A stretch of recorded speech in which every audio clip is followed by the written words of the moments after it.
I was born in a middle-class family. My mother did insurance claims. My father drove buses.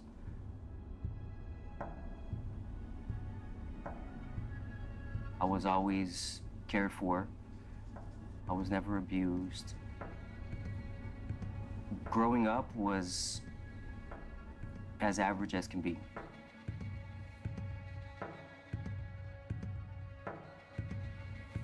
My name is Leo Gordon Little, the third of my name. I committed a murder. I was sentenced to death as a result of that murder.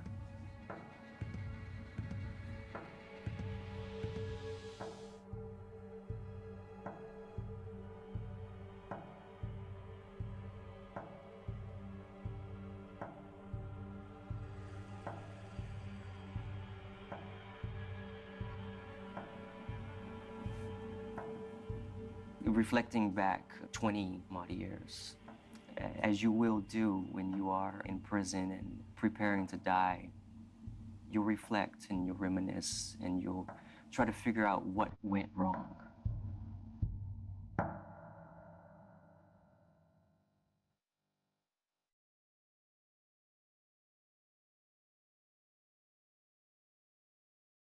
This is a true story. I started off like that. I just wanted to rebel. I wanted to cause chaos. And I told him, we're gonna see who kills who. I made the choice. I took his life. It's something that I've never intended to do. I wish I didn't do. I knew I was gonna get out of that car and murder those two men. And as he kneeled in front of me, all I remember is pulling the trigger. I killed them both. I had stabbed them to death.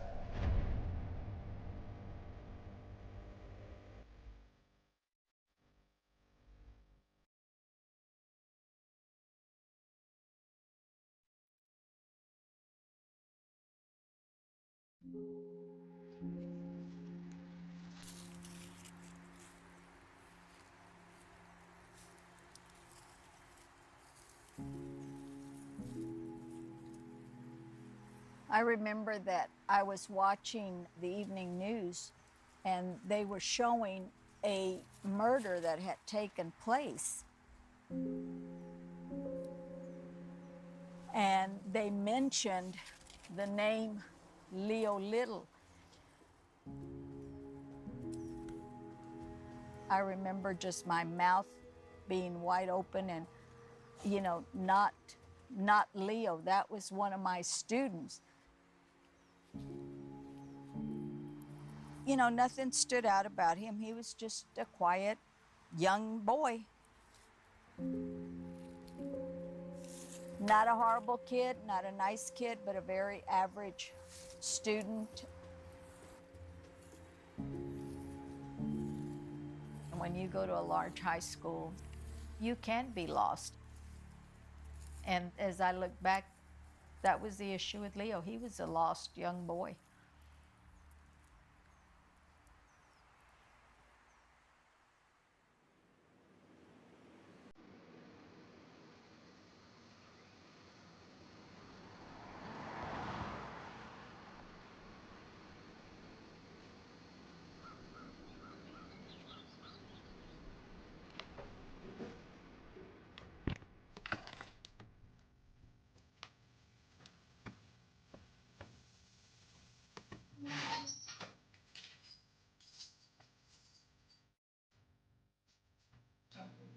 Around the neck.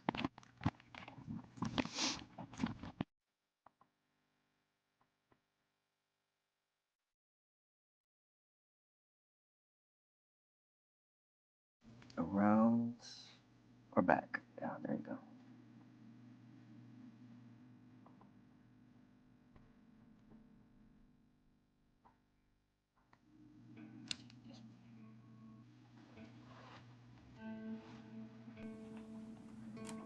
Oh, well.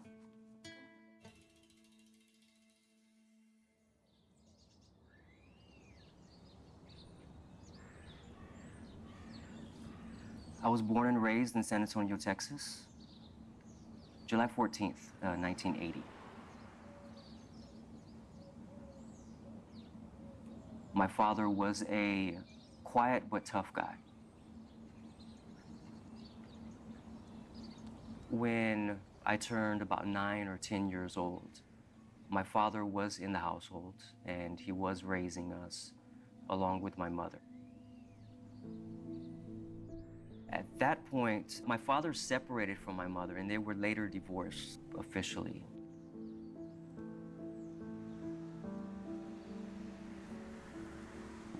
My father's absence in the household definitely created a noticeable vacuum. As a man, I reflect that, I lacked the discipline. Well, once you get into the teenage years, that's a tough time for a kid. To go it alone without any kind of guidance. I was getting in trouble in school. I was always the short guy. I was always the runt. I was always picked on. But I wasn't the type of person that would just lay down. And so I would fight back. I did get in a few fights, sticking up for myself. I started skipping school. And what do you do if you're not in school all day? You get in trouble. Most of it was minor shoplifting or trespassing, that sort of thing, and then drug use, of course. From 13 to 17, I found a niche, but it was with a darker crowd. It was with the guys on the streets, smoking marijuana and hanging out instead of being at school.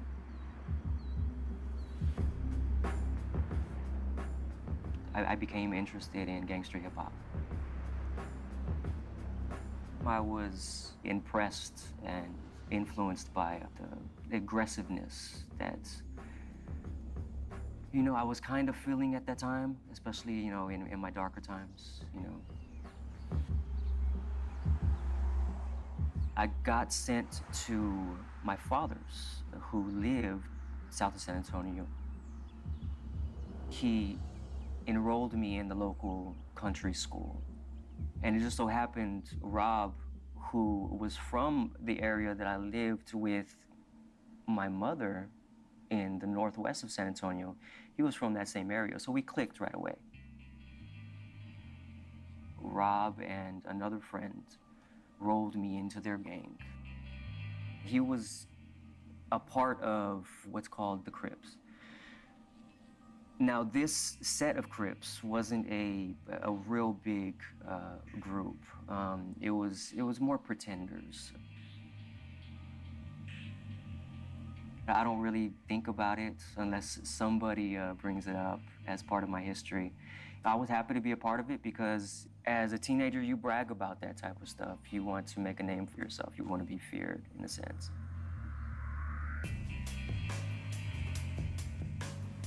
I was trying pretty hard drugs, so I needed to find money.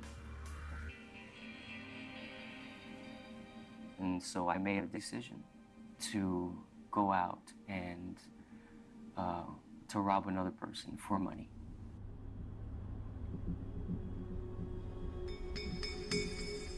I was 17 years old at the time. Jose Zavala was a friend. We ran the streets together somewhat. He became my accomplice in the crime.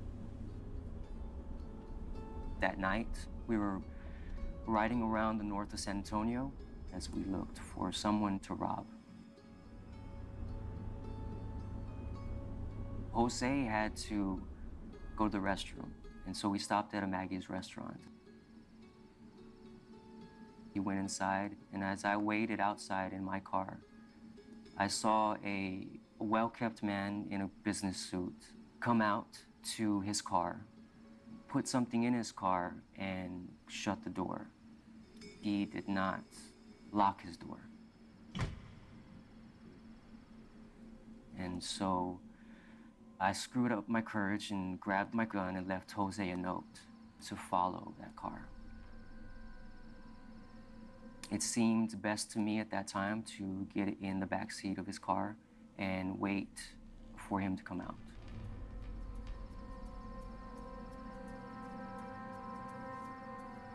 Jose came out, got into my car, and I presume read the note and understood the plan.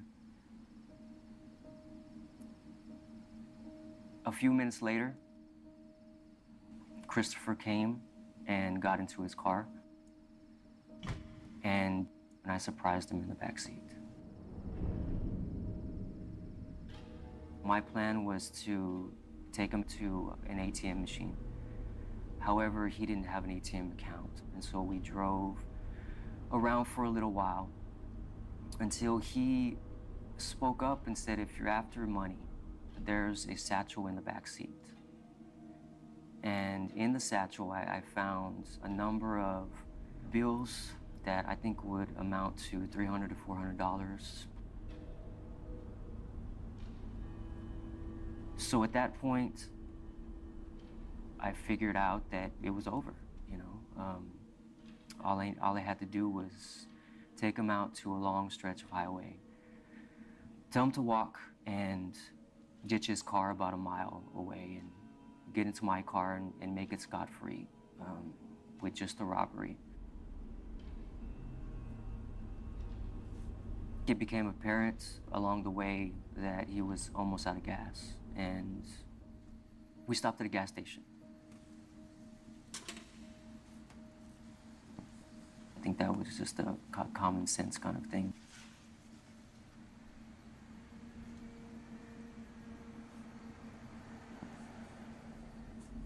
We drove a little bit farther than I planned to. And so I asked him to pull off to the side of the road. It was the middle of January. Pretty cold for a Texas winter. I remember getting out into the dark country road with the flashes of the emergency lights, the cold air hitting my face.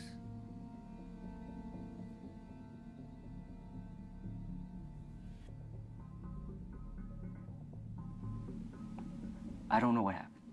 I honestly don't. I've run it over and over and over again in my mind. He never saw my face. I made sure of that. And it was a very easy thing to do, just to leave him, jump in his car, and let him walk back to town alive. But for some reason, in my mind, that split second of lifting the gun, and as he kneeled in front of me, all I remember is pulling the trigger.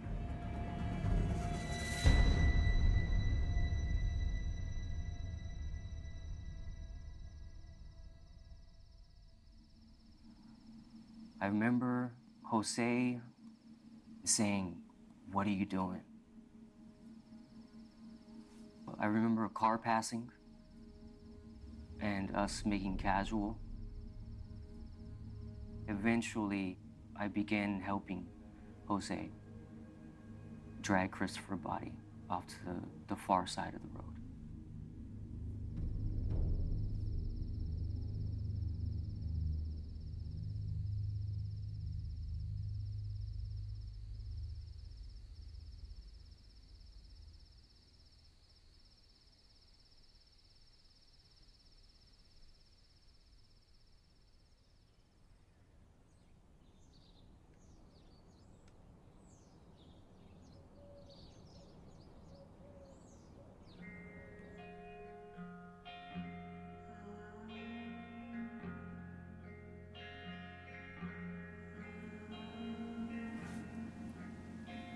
For all of this time that I've been locked up, these 21 years, there's not a day that I haven't thought about what I did and who I did it to.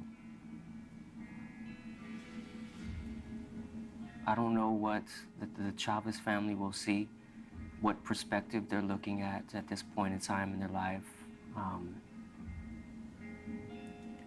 I've reconciled with my God, and now I'd like to reconcile with the people that I've hurt the most.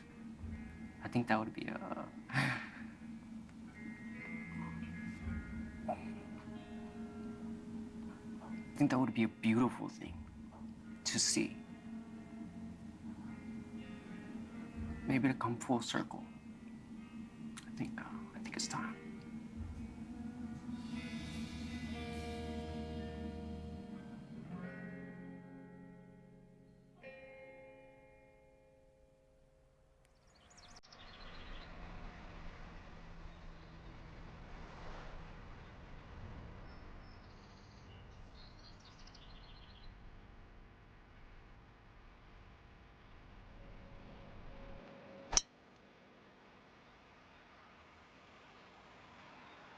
I love playing 18 holes.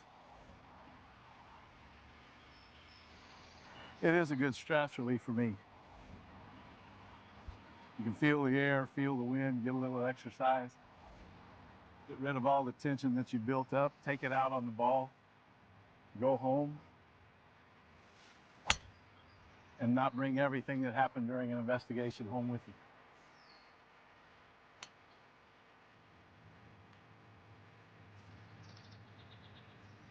My name is Thomas Majeka.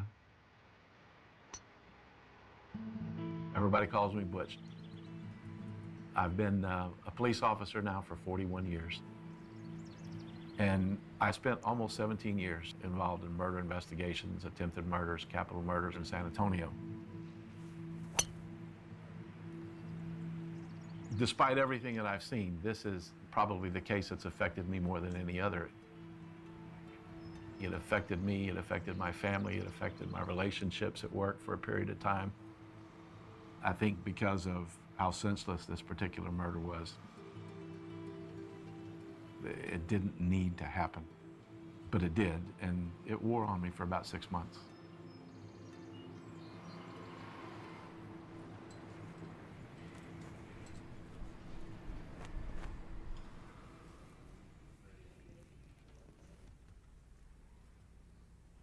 One of the things that we do in investigations is we look very deeply into the background of the victim, especially when we don't have anything to go on. And Christopher, I learned, was a very, very special young man with a very special family.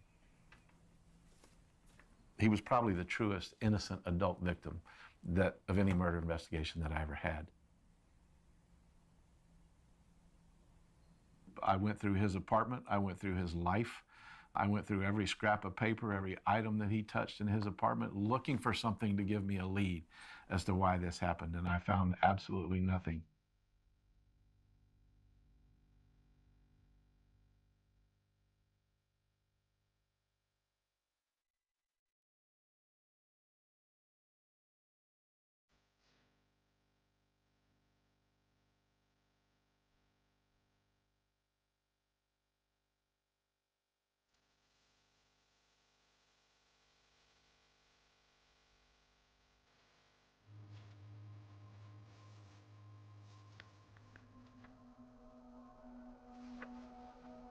One of the things that really haunted me was where Christopher's body was found.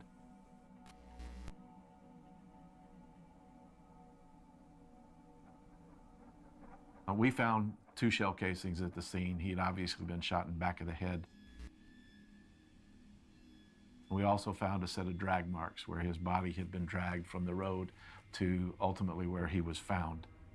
He laid there for a day, alive and suffering because he'd been shot. There was an area of dirt that had been cleaned. It's kind of like when you make a snow angel, you're moving the snow around. Christopher laid there and his leg had gone back and forth, back and forth. You know, people assumed that he was trying to get up, but for me, I do this when I'm at home in bed, I'm sick, I'm in pain, I move my leg to kind of take my mind off the pain. And I think that's what Christopher was doing, is that mark there indicated that he was laying there in pain until he was found. And that kind of took a toll on me.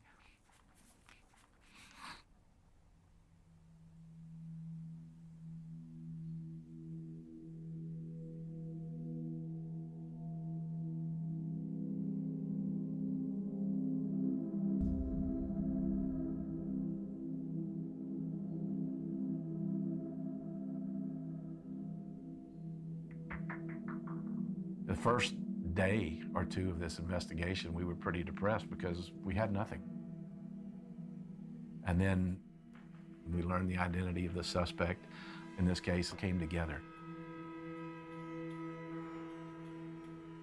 Leo kind of surprised us when we went and talked to him. I didn't expect to find somebody this young involved in this type of a case. When we brought him in, we told him what we had. I've got a witness that says that you admitted to shooting Christopher Chavez. I've got a witness that put you in his car. I laid out everything that I had for him and told him, you're caught, and there's no reason to deny it. You killed somebody during the commission of a robbery. That's a capital offense in Texas, and you're looking at the death penalty. He was 17 years old, and back then the death penalty applied to 17-year-olds. It didn't faze him. It was, okay, let's talk about it. I'll tell you everything that I did. Leo never gave us any indication as to why this happened. Of course, he wanted to commit a robbery. They were looking for money for drugs. That was the whole motive for this thing. But why he decided to pull the trigger and shoot Chris, that explanation never came.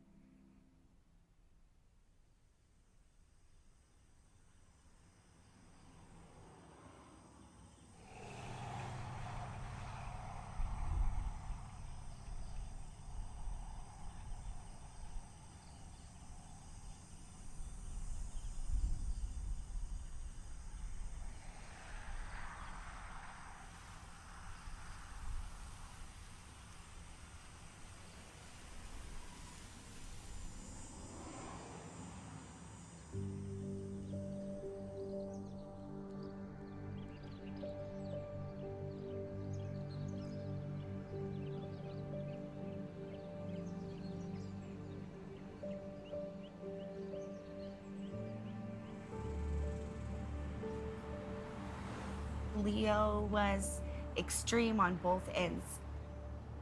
He was the kind of guy that would like open the door for you, but at the same time, he'll punch somebody in the face if they made you cry and he cared about you.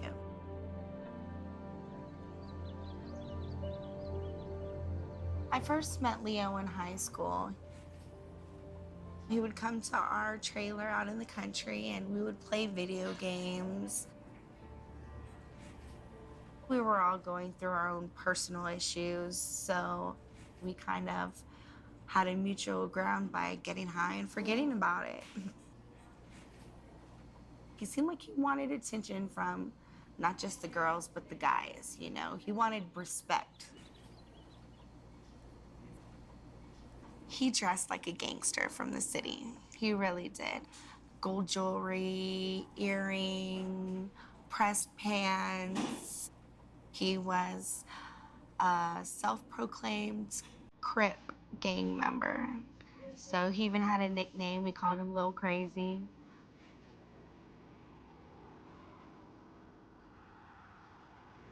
I knew Leo for no more than a year before he committed his crime. We saw lights coming up the driveway.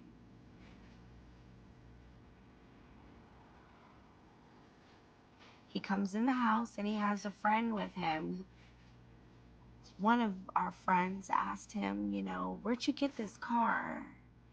And that's when he started to tell us what happened.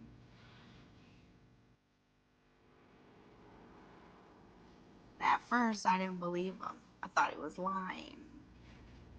But then his friend had blood on his pants, so I was kind of scared, like maybe he did do something. We had a mutual friend that lived with me, and she made an anonymous call to the police station telling them that he committed a crime.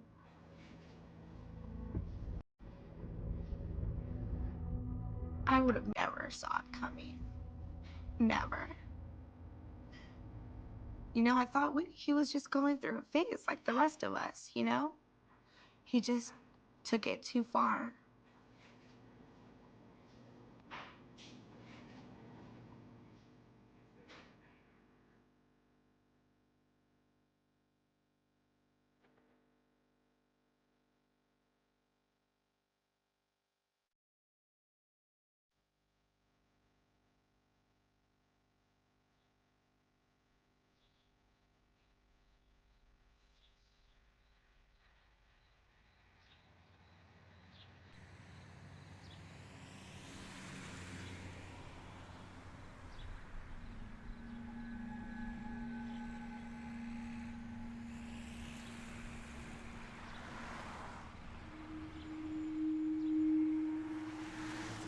Leo don't say much.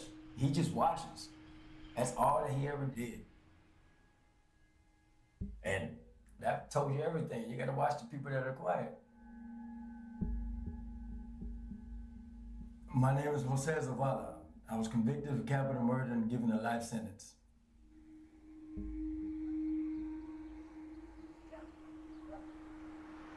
I grew up in what would be considered, from an outside perspective, a gang-related, somewhat rough neighborhood. It was pretty run down. What you would expect from a slum, I guess. I was doing stupid shit, stealing cars and burglarizing houses because there was nothing else to do. I was out there on the streets, pretty bad. Leo Little was a friend of a friend. And we all used to get high. We used to smoke weed together and sit around and listen to music.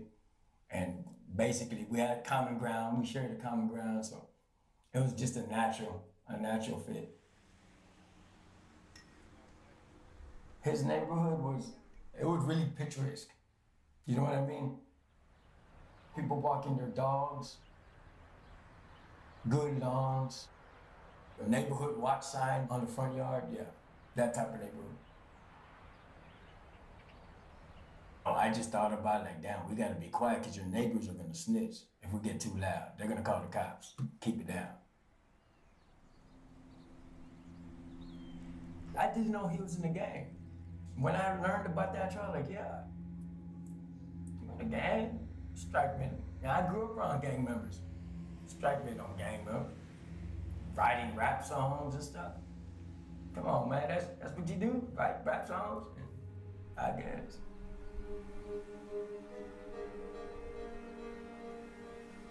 Man, I didn't think nothing was gonna happen tonight. I heard the gunshots. Obviously, I looked up, and the first thing that came to my mind was, man, that guy, that's not like the movies go. The movies, like, they go and they do all this jerking. He didn't jerk. I remember the smoke from the heroin. I remember the going back, the swaying, going to one knee, the sway, and then slumping over, real slow, right after you got head checked, real slow.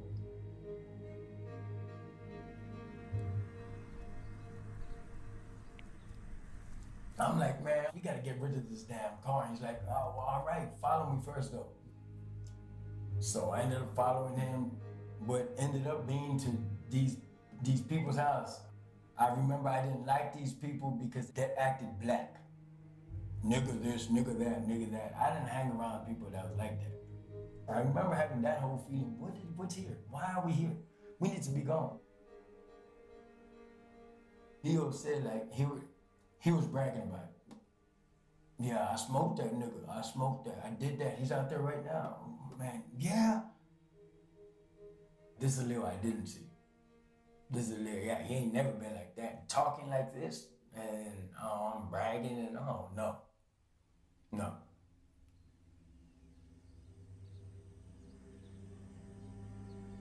That night, I didn't have it in my head that nothing like that was gonna happen. I'm assuming Leo's gonna do the same thing that we did with the last one.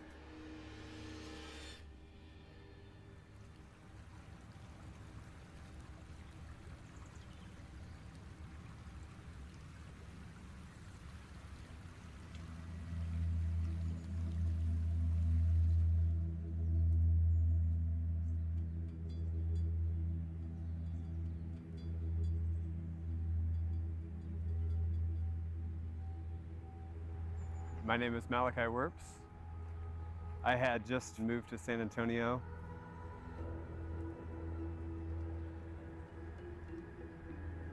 At 2 o'clock in the morning, I woke up to a young man standing at the foot of my bed, shouting at me, telling me to wake up.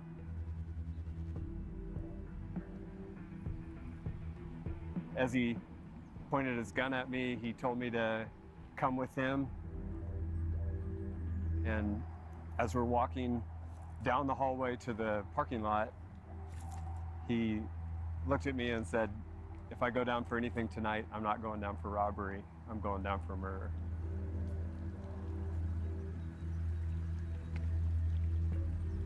When he stuck the gun right into my side and told me to drive.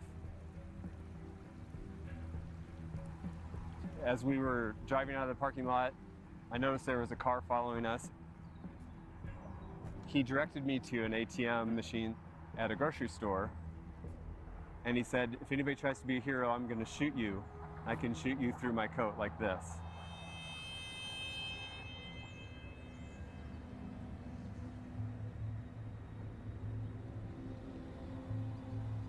When we got back to the car, he just said, "We need to do one more thing."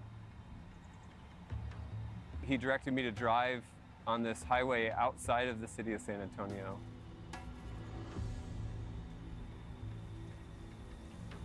And we pulled off on the side of the road, and his accomplice pulled his car in front of ours. They told me to get out of the car, and then they took off, and that's the last I saw them.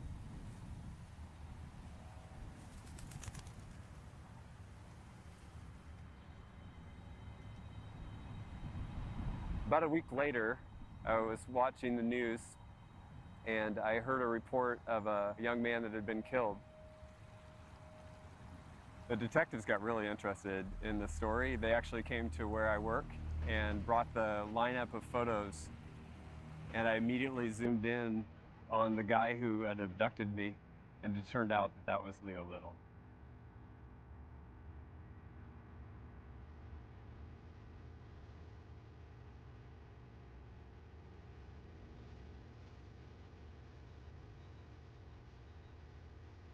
I think about Leo a lot. I've thought about him many times over the years, and I've actually prayed for him over and over again. And I know how easily I could have become in his position because I made bad choices when I was a teenager. And I really feel like a connection with him. And I hope that he knows that I forgive him.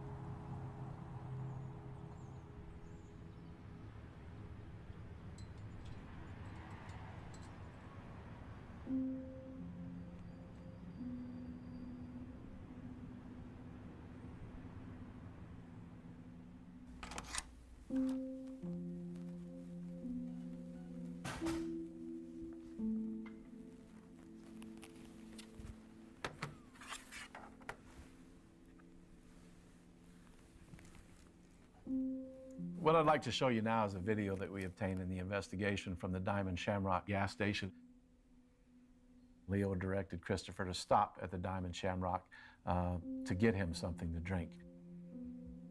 You'll see Christopher walk through the front door here. Leo is right behind Christopher, and he's got his hand in his right pocket. We know that's where the gun is. Notice that Leo allows Christopher to walk freely around in the store. He's gone to the very back of the store to get Leo something to drink. In the meantime, Leo is talking to the clerk. Christopher puts the Coke on the counter, and Leo pays for it. You just saw Leo turn around and walk out ahead of Christopher, giving Christopher the opportunity to grab him from behind. In talking to his family, I asked his dad, why didn't Christopher fight? Why didn't he say something? Why didn't he do something to end this situation? And in talking to Mr. Chavez, he told me that Christopher was a very devout individual. Their religion is nonviolent, and Christopher believed that if he maintained that nonviolence, that everything was going to be okay. That's his belief, and that's what led him ultimately, I believe, to be killed. Leo's not even watching Chris. The only time he really looks at Chris in any way is when he's walking out the door. He gives a little side glance over his shoulder just to make sure that Christopher was still there. Leo is getting off on that power. He was not stressed. He was not concerned. He was not fearful. He was in complete control and dominance.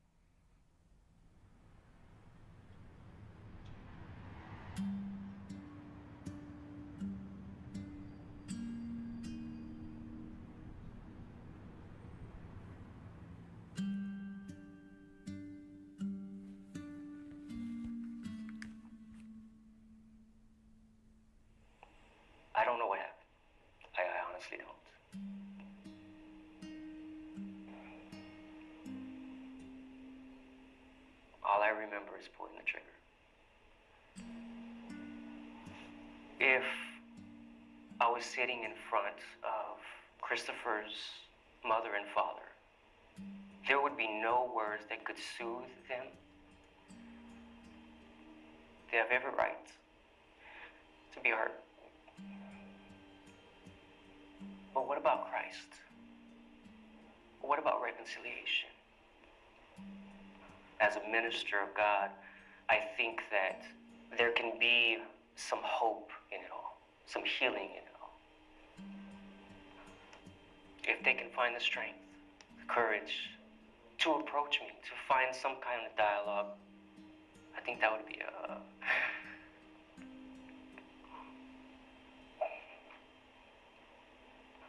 I think that would be a beautiful thing to see.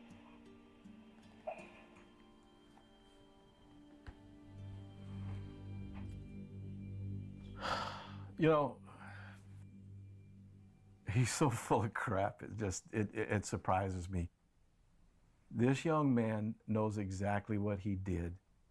Leo Little pulled the trigger because he wanted to, not because he doesn't know why or some mysterious idea he had in his head or something overtook him or he forgot. That's all.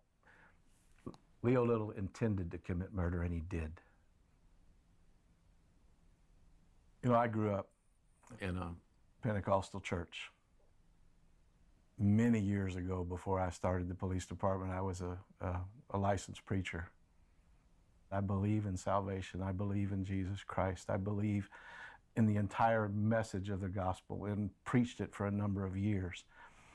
But if you listen to what this man is saying, he doesn't have the first clue about what he's talking about, because nowhere in his conversation does he mention the term forgiveness. He wants to talk about now's the time that we come together for hope and reconciliation. It's not their responsibility to come together for hope and reconciliation. It's his responsibility to ask for forgiveness to the Chavez family, to Christopher, and to his God, and he hasn't done that once. What he's doing now is he's setting up his parole. That's what all this is about. His whole persona of change is nothing but to benefit him. There's nobody else in his mind. There's no regret. There's no remorse. There's nothing going on in his head right now except I've got to change in order to get out of prison when my first opportunity comes up. That's what I believe is happening here.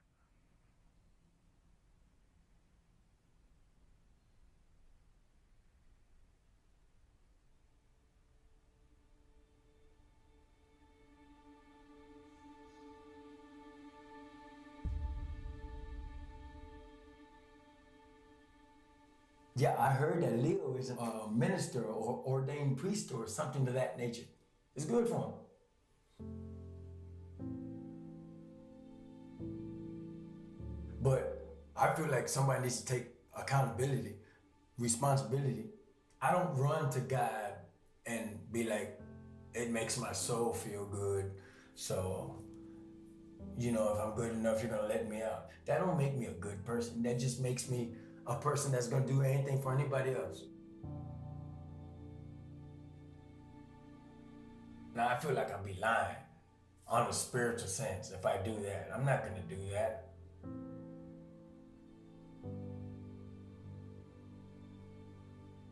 Leo was a kid. You don't know why you're doing what you're doing. You're probably thinking that's some gangster shit. You don't know why you did that. Or you might, who knows? I'm not in your head. I know I'm not gonna do that shit.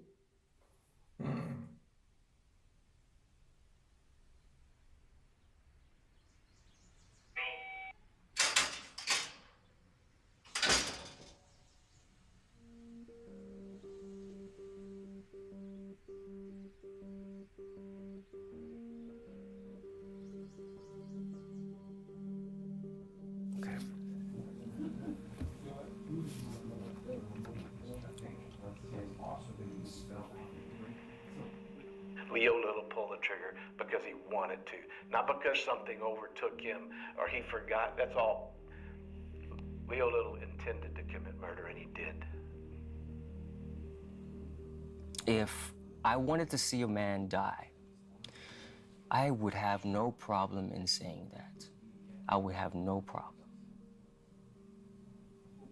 I know people desire to know these things, but simply I just cannot remember what I was feeling 21 years ago as a teenager. And I know it sounds idiotic and foolish, but when I got out the car and Christopher got on his knees, I don't know what got into me, I swear. I swear.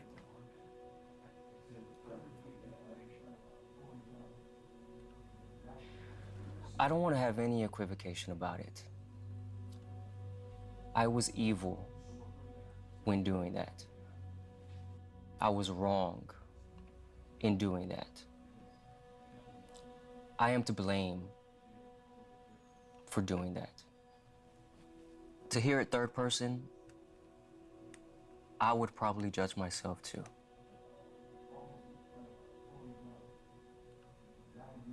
The first interview, you know, you always have regrets about what you say and what you don't say, and I'm very aware that civilly speaking, I'm not a good man. I carry that X on my back, and I understand that. All I want to do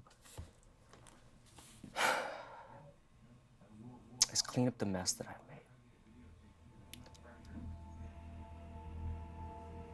What he's doing now is he's setting up his parole. He wants to talk about now's the time that we come together for hope and reconciliation. It's his responsibility to ask for forgiveness to the Chavez family, and he hasn't done that once. I do desire the forgiveness of the Chavez family. There's no doubt about that.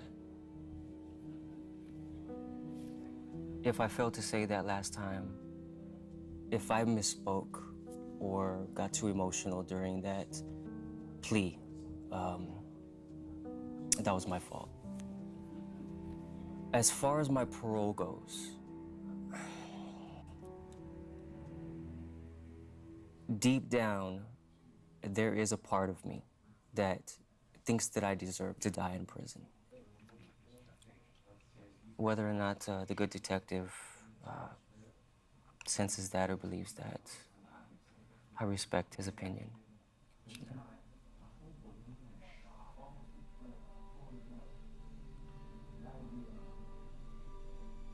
And it's such an injustice that Christopher and his life stopped at 22. I get that. I understand that. But I'm still living. All I can do is live my life in prison, whether it be for the rest of my life or not. I'll live it to the honor of God, that's for sure. I've come from death row to becoming a minister in prison, which is a very hard thing to do. Hopefully I've done a decent job of showing you who I am and what I think and what I believe after such a horrible, horrendous mistake. Thank you for watching. On the morning of July 15th, Sill 1992, thousands of Londoners began their day without the slightest hint that before noon, one of the most infamous murders in modern British history would transform the nation's understanding of violent crime, forensic science, and police investigation forever. Wimbledon Common was a place that represented calm in the middle of one of Europe's busiest cities. Stretching across hundreds of acres of woodland, open grassland, ponds, and winding footpaths, it offered families, joggers, cyclists, and dog walkers a temporary escape from the noise of London. It was the kind of place where parents pushed strollers beneath ancient oak trees, where children chased birds through the long summer grass, and where strangers exchanged polite greetings without a second thought. That sense of ordinary safety would be shattered in a matter of minutes, leaving behind a crime scene so disturbing that its impact would echo across Britain for decades. 23-year-old Rachel Nichol was exactly the kind of person who blended naturally into the peaceful rhythm of Wimbledon Common. Friends described her as warm, artistic, intelligent, and devoted to her 2-year-old son, Alexander. She had recently separated from her partner but remained focused on creating a stable and loving life for her young child. Like countless parents before her, she often visited the Common, allowing Alexander to explore the open spaces while she enjoyed the quiet surroundings. It was a familiar routine, one repeated so many times that it felt completely ordinary. Nothing about that Wednesday morning suggested danger. The weather was pleasant, the park was busy enough to seem reassuring, and the daylight carried the comforting illusion that terrible things belonged somewhere else. Rachel arrived at the Common with Alexander and the family's dog shortly before midday. Witnesses later remembered seeing a young mother walking casually through the paths, smiling occasionally as her son wandered nearby. Other visitors passed without concern. Joggers moved along their usual routes. Dog walkers stopped briefly to chat. Cyclists crossed the trails. Every movement fit the pattern of a normal summer morning. Hidden somewhere within that landscape, however, another individual was moving with very different intentions. At that time, nobody knew his identity. Nobody realized that a violent predator had entered the same peaceful environment, watching, waiting, and searching for an opportunity. Sometime before noon, Rachel was attacked in a secluded area near a wooded path. The assault was sudden, brutal, and terrifying. She was stabbed repeatedly and sexually assaulted before her attacker fled the scene. The violence was extraordinary, not only because of its severity, but because it occurred in broad daylight within one of London's most popular public spaces. The attack left almost no chance for Rachel to survive. Nearby visitors heard nothing unusual until it was already too late. Perhaps the most heartbreaking detail of the entire crime was discovered only moments later. Rachel's 2-year-old son remained beside his mother's body. Too young to understand death, Alexander wandered near her, confused and frightened. According to witness testimony presented during later legal proceedings, the child reportedly attempted to comfort his mother, speaking to her in innocent words that would become permanently associated with the tragedy. Those details would haunt investigators, journalists, and the British public for years, not because they solved the crime, but because they revealed the unimaginable human cost hidden behind every headline. The body was discovered shortly afterward by members of the public, triggering an immediate emergency response. Police officers rushed to Wimbledon Common, quickly sealing off large sections of the park. Ambulance crews arrived, but there was nothing they could do. Detectives immediately recognized that they were dealing with one of the most serious crimes imaginable. Every minute mattered. Every footprint, every discarded object, every blade of flattened grass, every possible witness suddenly became critical evidence. Officers established a massive cordon, while forensic specialists carefully documented every inch of the scene. The murder generated instant national attention. News bulletins interrupted regular programming. Newspapers prepared special editions. Television crews gathered outside the entrance to Wimbledon Common before many London residents had even learned the victim's name. The shocking combination of daylight violence, sexual assault, and the presence of a small child transformed the investigation into one of Britain's highest-profile murder cases almost overnight. Public confidence was shaken. If such an attack could occur in a busy public park during the middle of the day, where could anyone truly feel safe? Within hours, detectives from the Metropolitan Police launched one of the largest homicide investigations in recent British history. Hundreds of officers were assigned to the case, roads surrounding Wimbledon Common filled with police vehicles. Search teams moved methodically through woodland, bushes, and open fields looking for discarded clothing, weapons, fingerprints, fibers, or anything the attacker might have left behind. Every potential witness was interviewed. Park visitors who had unknowingly walked through the area earlier that morning were asked to retrace their movements in painstaking detail. Forensic scientists worked with the best technology available in 1992. Biological samples were collected with extraordinary care, preserving evidence that investigators hoped would eventually identify the killer. DNA profiling was still developing into the powerful investigative tool it would later become. Scientists understood its potential, but also recognized its limitations. Every sample had to be protected from contamination. Every laboratory procedure demanded precision. Unknown to everyone involved, some of that carefully preserved evidence would remain crucial for many years, waiting for future scientific advances that investigators in 1992 could scarcely imagine. Witness appeals expanded rapidly. Detectives asked anyone who had visited Wimbledon Common that morning to come forward, regardless of how insignificant their observations might seem. Thousands responded. Some reported seeing unfamiliar men walking alone. Others described suspicious behavior that, in hindsight, appeared unusual. Many accounts conflicted with one another. Human memory is imperfect, particularly after traumatic public events, and investigators soon found themselves sorting through an enormous volume of information that ranged from highly credible observations to simple misunderstandings. As media coverage intensified, fear spread across London. Parents questioned whether public parks remained safe for children. Women altered daily routines, avoiding isolated walking paths they had previously considered harmless. Community groups organized safety meetings. Politicians demanded answers. Editorials criticized the apparent vulnerability of public spaces. Every day without an arrest increased pressure on detectives who understood that solving such a visible crime required not only evidence but speed. The longer the investigation continued without identifying the killer, the greater the possibility that valuable leads would disappear. Rachel herself quickly became more than a photograph in the newspaper. Friends and relatives described a compassionate young woman who loved art, music, and motherhood. Interviews painted a picture of someone building a future despite personal challenges, determined to provide a happy childhood for Alexander. Those personal stories transformed public sympathy into collective grief. Britain was no longer following an anonymous murder investigation. The nation had come to know Rachel as an individual whose life ended with devastating cruelty.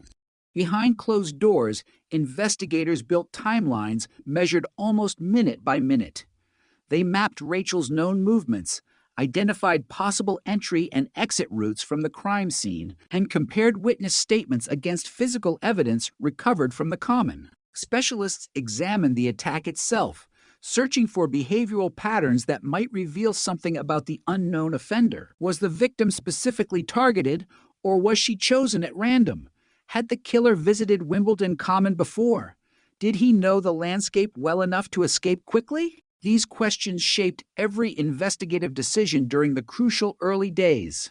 Yet despite the enormous police presence, relentless forensic work, and overwhelming public attention, one central fact remained unchanged. Somewhere beyond the police cordons, beyond the television cameras, beyond the growing stacks of witness statements, the man responsible for Rachel Nichols' murder was still free. He had disappeared back into ordinary life while detectives raced against time to identify him. London watched anxiously as each passing day deepened the mystery, unaware that the investigation was about to enter a series of controversial decisions that would ultimately reshape British policing, expose profound investigative failures, and become one of the most closely examined murder inquiries in the history of the United Kingdom. In the days that followed Rachel Nichols' murder, Wimbledon Common ceased to be simply a public park. It became one of the largest active crime scenes in Britain, its familiar footpaths transformed into carefully measured grids, every patch of woodland searched repeatedly by teams of detectives, forensic specialists, and uniformed officers hoping that somewhere beneath the grass or hidden among the undergrowth lay the single piece of evidence capable of identifying an unknown killer. Hundreds of investigators worked around the clock. Maps covered the walls of the incident room.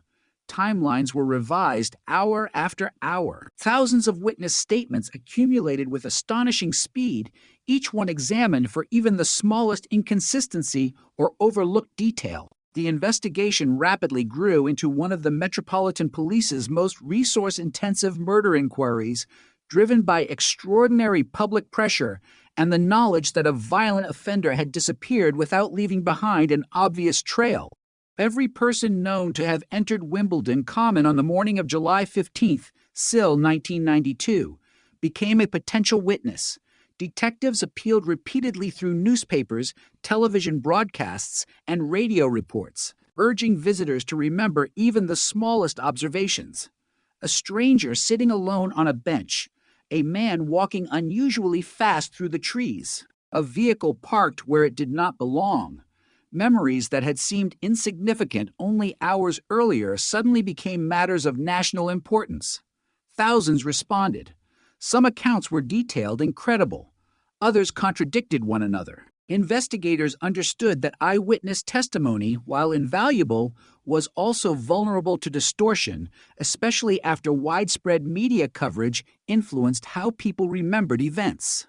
Specialists reconstructed Rachel's final known movements with remarkable precision.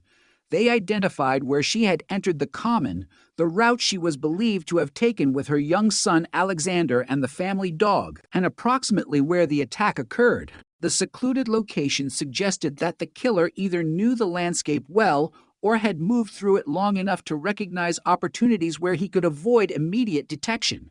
Yet the Common was vast and crisscrossed by countless paths. It attracted thousands of visitors every week, making it extraordinarily difficult to isolate one suspicious individual from the countless ordinary people who had simply been enjoying a summer morning. The brutality of the attack immediately influenced the direction of the investigation. Experienced detectives concluded that the offender had demonstrated an extreme level of violence combined with sexual aggression. Behavioral analysts examined every available detail, attempting to build a psychological profile that might narrow the search. They considered whether the offender had committed similar crimes before, whether he lived locally, and whether the attack indicated planning or spontaneity. At the time, criminal profiling was receiving increasing attention within British policing, although investigators remained cautious about treating behavioral assessments as evidence. A profile could guide inquiries, but it could never replace forensic proof. Meanwhile, forensic scientists faced the enormous challenge of extracting every possible clue from the crime scene. Biological samples were carefully preserved. Clothing, vegetation, fibers, and trace materials were cataloged and sent for laboratory examination. DNA profiling existed in 1992, but remained far less advanced than it would become in later decades. Scientists were able to develop genetic information from some biological evidence recovered during the investigation, but comparing that profile depended on having a suspect whose DNA could be tested directly. Unlike today, there was no comprehensive national DNA database capable of automatically matching unknown crime scene profiles against millions of individuals. Investigators possessed valuable scientific evidence, yet they still needed a person to compare it against. As public anxiety intensified, detectives broadened their inquiries beyond Wimbledon itself. Known sexual offenders living in southwest London were identified and interviewed. Individuals previously convicted of violent crimes were re-examined. Officers reviewed unsolved sexual assaults from surrounding areas, searching for similarities in offender behavior. Records were compared across police divisions. Information that might once have remained confined to separate investigations was now brought together in an effort to identify patterns that had previously gone unnoticed. Media attention became relentless. Daily newspapers competed for exclusive information. Television crews remained stationed outside Scotland Yard and Wimbledon Common, broadcasting live updates whenever investigators announced a new appeal. Headlines questioned whether women were safe walking alone in London's parks. Editorial writers criticized police for failing to produce an arrest despite deploying enormous resources. The pressure on detectives increased with every passing day. Senior officers understood that this investigation was no longer simply about solving a murder. Public confidence in the Metropolitan Police itself had become part of the story. Within Rachel's family, grief unfolded beneath an unforgiving national spotlight. Every newspaper sought photographs.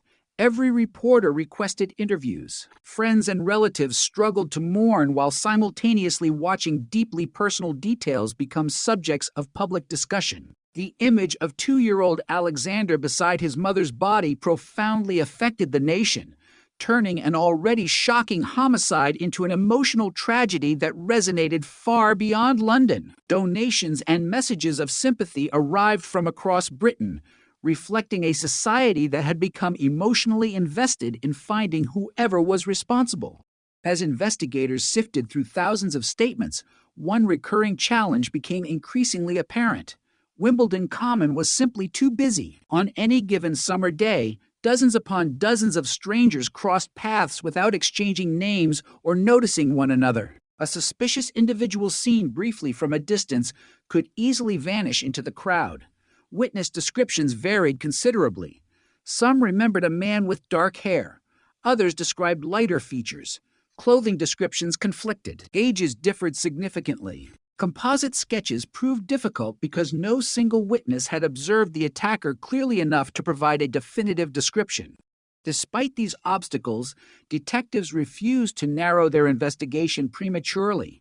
Teams followed hundreds of separate lines of inquiry simultaneously. Every reported sighting was checked. Every anonymous telephone call was documented. Every potential suspect was examined according to the available evidence. Thousands of investigative hours produced mountains of paperwork, yet no decisive breakthrough emerged. The unknown offender remained unidentified. Behind the scenes, however, the investigation was beginning to shift in a direction that would later become one of the most controversial chapters in British criminal justice. Detectives increasingly focused on the possibility that the offender fit a particular behavioral profile. Rather than relying exclusively on physical evidence, some investigators became convinced that identifying the psychological characteristics of the killer could dramatically narrow the suspect pool. Specialists in offender behavior offered assessments based upon the nature of the attack, suggesting possible personality traits, social circumstances, and behavioral patterns. While such analysis could be useful, critics would later argue that excessive confidence in profiling risked encouraging confirmation bias, causing investigators to interpret new information through preconceived assumptions.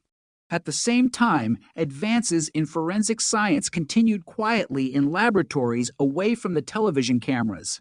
Scientists carefully preserved biological evidence collected from Rachel's clothing and the crime scene, recognizing that future technological developments might someday permit more detailed analysis than was possible in 1992. Although investigators desperately wanted immediate answers, experienced forensic experts understood that evidence could retain value for many years if properly stored. That decision to preserve rather than exhaust critical samples would eventually prove immensely significant, though nobody involved could predict precisely how or when. Weeks gradually turned into months. Public appeals continued. Rewards were discussed. Police artists refined witness sketches. Detectives revisited earlier interviews, hoping fresh perspectives might reveal inconsistencies previously overlooked. Yet despite extraordinary effort, the investigation reached an increasingly uncomfortable reality. Britain had witnessed one of its most shocking murders in broad daylight, in one of its most recognizable public spaces, and still the identity of the killer remained unknown. The absence of an arrest created fertile ground for rumor. Speculation spread through neighborhoods surrounding Wimbledon Common. Innocent individuals found themselves the subject of whispered suspicions simply because they matched vague witness descriptions or happened to live nearby. Investigators repeatedly urged the public not to draw conclusions without evidence, emphasizing that speculation could damage innocent lives while distracting attention from genuine investigative work. Inside the incident room, however, patience was beginning to wear thin. Senior detectives faced immense institutional pressure to demonstrate progress. Political leaders demanded updates. Journalists demanded explanations. The victim's family deserved answers. Officers who had devoted countless hours to the inquiry desperately wanted to prevent another attack by the same offender. It was within this atmosphere of urgency, frustration, and growing determination that investigators would soon identify a man they believed warranted far closer scrutiny. The decision to concentrate increasingly upon that individual would alter the course of the investigation, ignite one of the most controversial undercover police operations ever conducted in the United Kingdom, and ultimately become a cautionary example studied by detectives, lawyers, psychologists, and criminal justice scholars for decades afterward. As the investigation entered its next phase, the atmosphere inside the Metropolitan Police incident room changed noticeably. The frantic search for thousands of possible leads gradually gave way to a more focused strategy. Detectives understood that they could not continue investigating every possibility indefinitely. Resources, no matter how extensive, were finite. The pressure from government officials, senior police leadership, the media, and an increasingly anxious public demanded visible progress. Every morning began with new briefings. Every evening ended with unanswered questions. Somewhere in the growing mountain of witness statements, forensic reports, intelligence files, and behavioral assessments, investigators believed the identity of Rachel Nichols' killer had to exist. The challenge was determining which fragments of information truly mattered and which merely reflected coincidence. One name gradually began appearing with increasing frequency during internal discussions: Colin Stagg.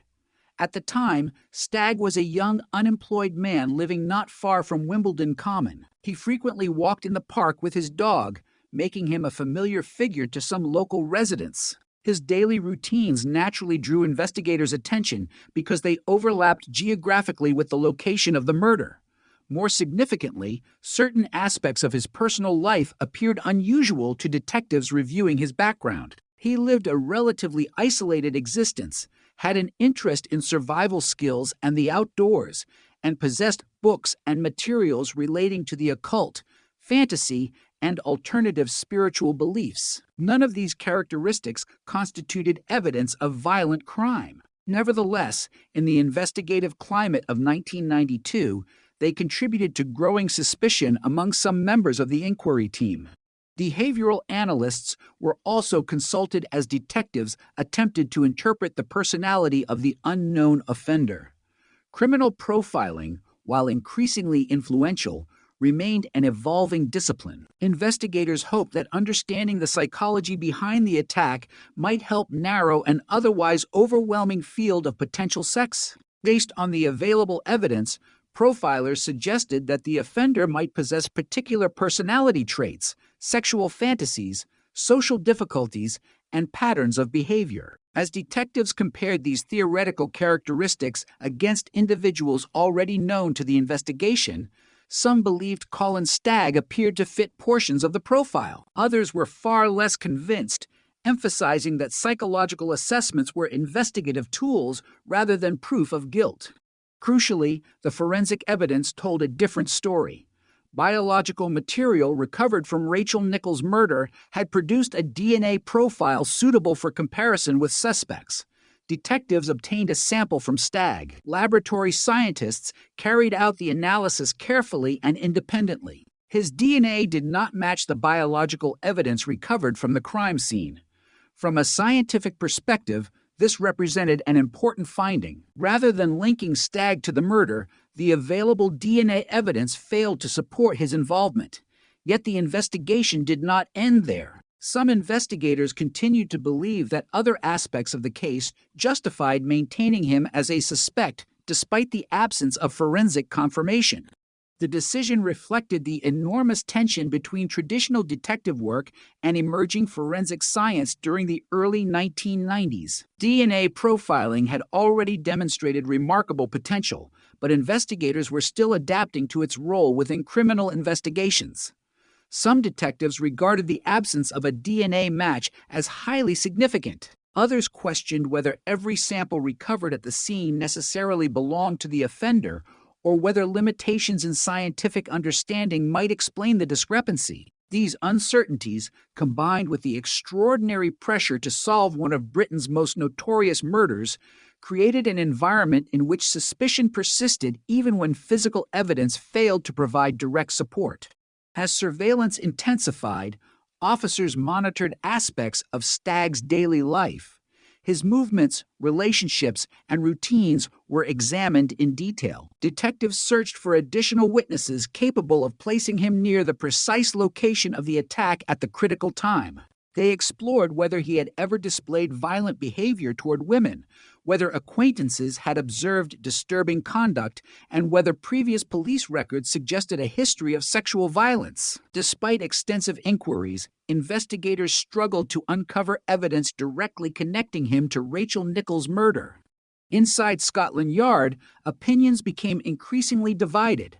Some officers argued that investigators risked becoming overly focused on a single suspect while potentially overlooking alternative leads. Others remained convinced that Stagg simply had not yet revealed the truth. Such disagreements are not uncommon in major homicide investigations, particularly those conducted under intense public scrutiny. Detectives often interpret incomplete evidence differently, balancing instinct, experience, forensic findings, and investigative judgment. In this case, however, those differing perspectives would soon have profound consequences.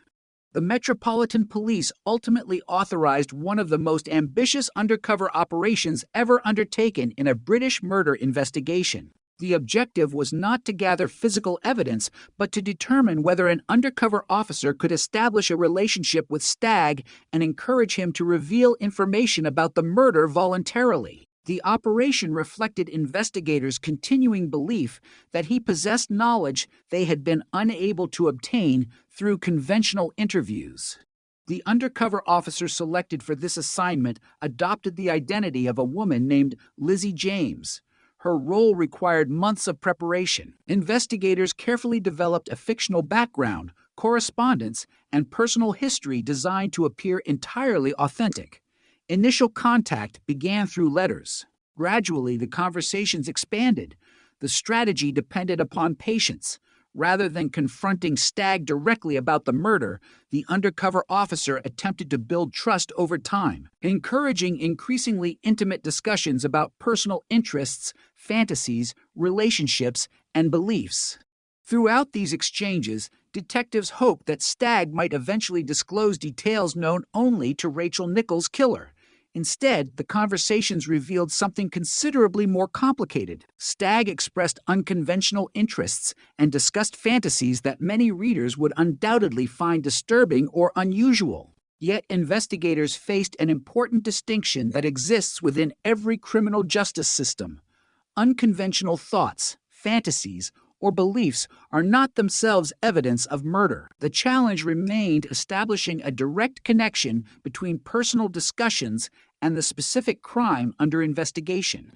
As the operation progressed, the undercover officer attempted repeatedly to steer conversations toward violence and eventually toward Rachel Nichols' killing. Investigative records later revealed that she suggested increasingly extreme scenarios in an effort to determine whether Stagg would respond with admissions or corroborating details. Detectives monitored these communications closely, believing that each new exchange might produce the breakthrough they had sought for months. That breakthrough never came. Despite extensive correspondence and later face-to-face meetings, Stagg consistently failed to provide information demonstrating knowledge of the murder unavailable to the public. No confession emerged. No hidden crime scene details were disclosed. No verifiable admissions linked him directly to Rachel Nichols' death. Nevertheless, investigators continued the operation, convinced that persistence might eventually overcome his resistance. Meanwhile, outside police headquarters, Britain remained unaware of the extraordinary tactics unfolding behind closed doors. Newspapers continued reporting on witness appeals, forensic examinations, and public safety concerns, but the existence of the undercover operation remained secret. Rachel's family continued living with unimaginable grief, hoping every passing week would finally produce the arrest they had been promised was possible. The wider public believed detectives were steadily closing in on the murderer. Few realized how uncertain the investigation had become. Forensic scientists remained focused upon preserving the integrity of the physical evidence. their laboratories continued examining biological samples using the best available techniques, while carefully safeguarding material for potential future analysis. Although technological capabilities remained limited compared with later decades, scientists understood that preserving evidence could prove invaluable if more advanced methods became available. Their cautious approach reflected a growing appreciation that forensic science evolves over time, and evidence collected today may answer questions impossible to resolve immediately. As months passed, the investigation increasingly revolved around a troubling contradiction. On one hand, detectives possessed an individual they strongly suspected based upon behavioral analysis and investigative intuition. On the other hand, the objective evidence required to prove that suspicion remained absent. This tension between belief and proof would soon move from police headquarters into the courtroom, where judges would ultimately scrutinize not only the evidence against Colin Stagg, but also the investigative methods used to obtain it. The decisions that followed would fundamentally reshape British undercover policing, expose serious flaws in one of the country's highest-profile murder inquiries, and leave Rachel Nichols' true killer still at liberty, free to disappear once more into the shadows of London, while one of the most controversial chapters in modern criminal investigation unfolded before the eyes of an astonished nation.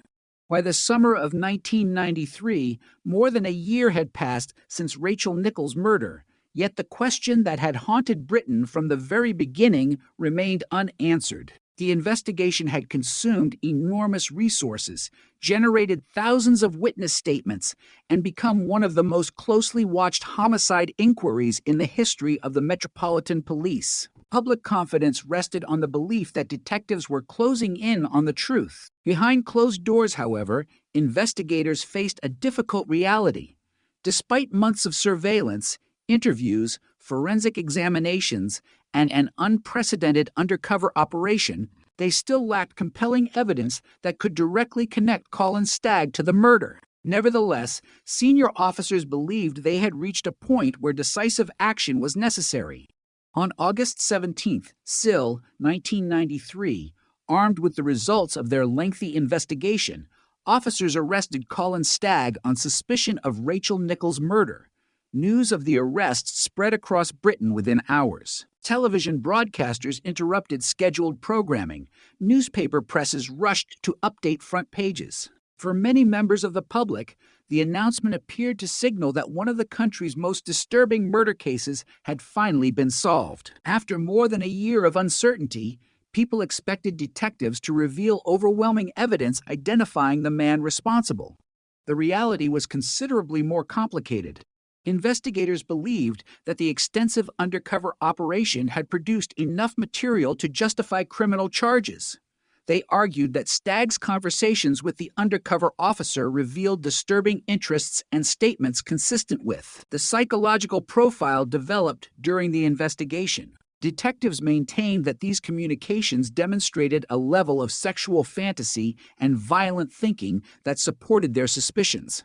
Yet from the beginning, prosecutors faced a fundamental problem. None of those conversations amounted to a confession.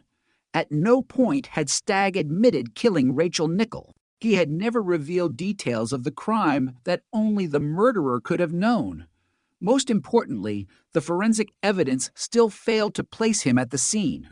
As preparations for trial began, defense lawyers subjected every aspect of the investigation to intense scrutiny.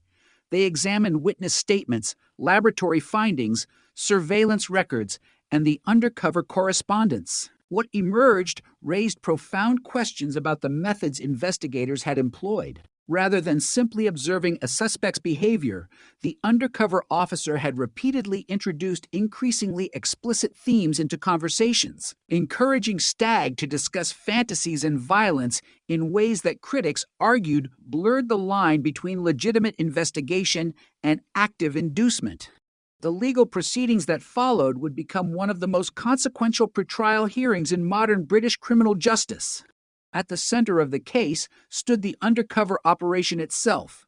Prosecutors argued that the conversations demonstrated Stagg's dangerous character and suggested involvement in the murder. Defense lawyers countered that investigators had spent months attempting to persuade an isolated and vulnerable individual to say things that matched their preconceived theory, despite the absence of objective evidence connecting him to the crime. They emphasized that unconventional fantasies, however unsettling, were not proof of homicide. The court carefully reviewed transcripts of letters, recorded conversations, and meetings between Stagg and the undercover officer. Judges examined not only what had been said, but how those conversations had developed. It became increasingly clear that the undercover officer had frequently steered discussions toward increasingly extreme subjects in the hope of eliciting incriminating responses. Rather than spontaneously confessing, Stagg often reacted to scenarios introduced by the undercover operative herself. Justice Sir Christopher Ognall ultimately delivered a ruling that would send shockwaves through British policing. The judge concluded that the undercover operation had gone too far. In strongly worded observations, he criticized the investigative methods employed, determining that the evidence obtained through the operation should not be admitted. The tactics, he found, represented an improper attempt to induce incriminating behavior rather than fairly obtain evidence. The operation, instead of revealing guilt, had compromised the integrity of the prosecution. Without that evidence, the remaining case against Colin Stagg collapsed. The murder charge could not proceed. After months of public suspicion and intense media attention, the man many believed to be Rachel Nichols' killer walked free. The reaction across Britain was immediate and deeply divided. Some members of the public interpreted the ruling as a legal technicality that had allowed a dangerous man to escape justice. Others viewed it as evidence that investigators had become so determined to solve a notorious crime that they had lost sight of the fundamental principles of fairness and evidence. Newspapers debated the decision relentlessly. Television commentators questioned whether the Metropolitan Police had allowed pressure to overcome objectivity. Legal experts described the ruling as one of the most significant judicial rebukes of undercover policing in recent memory. For Rachel Nichols' family, the outcome was devastating. More than a year after losing a daughter, sister, and mother in unimaginably brutal circumstances, they once again found themselves without answers. The investigation they had trusted had not identified a convicted killer. Instead, it had become the subject of national controversy. Their grief remained unchanged, while the public conversation increasingly shifted toward police tactics and courtroom arguments. Inside the Metropolitan Police, the consequences were equally profound. Senior investigators now faced uncomfortable questions from every direction. Why had detectives remained focused on a suspect whose DNA did not match the biological evidence recovered from the crime scene? Had behavioral profiling been given greater weight than objective forensic science? Had investigators ignored alternative suspects while pursuing one increasingly uncertain theory?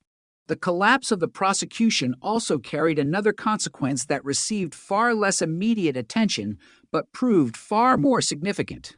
A real killer remained unidentified.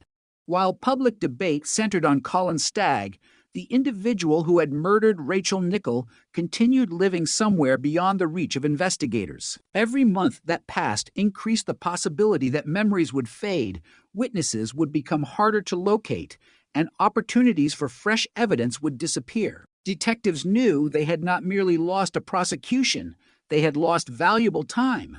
At the same time, forensic scientists continued preserving every biological sample recovered during the original investigation. Although existing technology had not identified the offender, laboratories maintained meticulous records and carefully stored evidence under controlled conditions. Scientists understood that forensic science was advancing rapidly.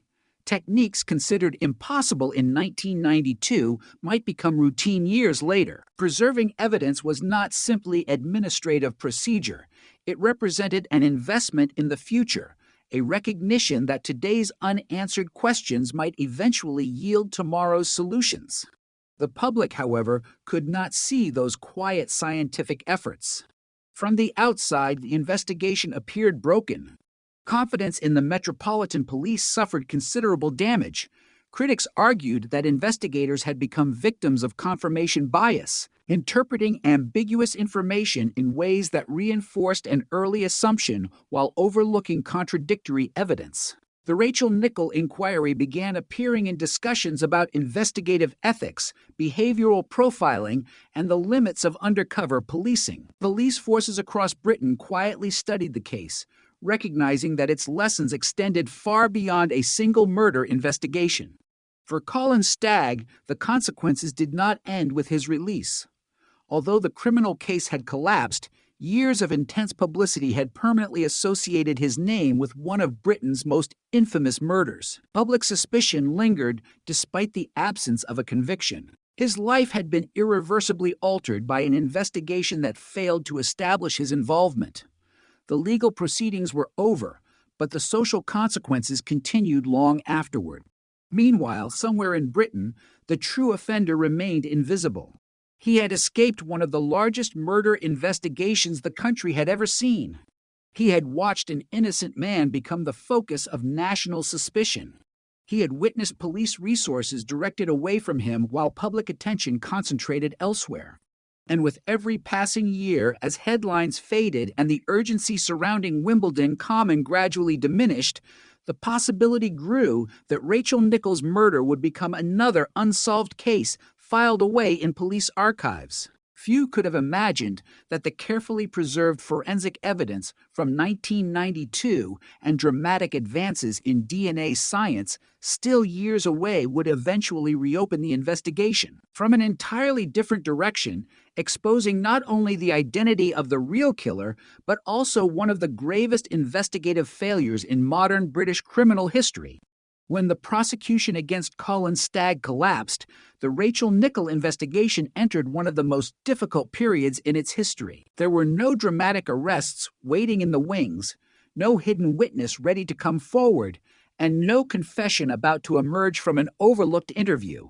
Instead, detectives found themselves confronting an uncomfortable truth. After one of the largest murder investigations ever undertaken by the Metropolitan Police, they were effectively back where they had begun. Rachel's killer had not been identified, public confidence in the investigation had been badly damaged, and the passage of time was steadily working against every remaining lead. Inside Scotland Yard, the atmosphere was markedly different from the frantic urgency that had characterized the early months of the inquiry.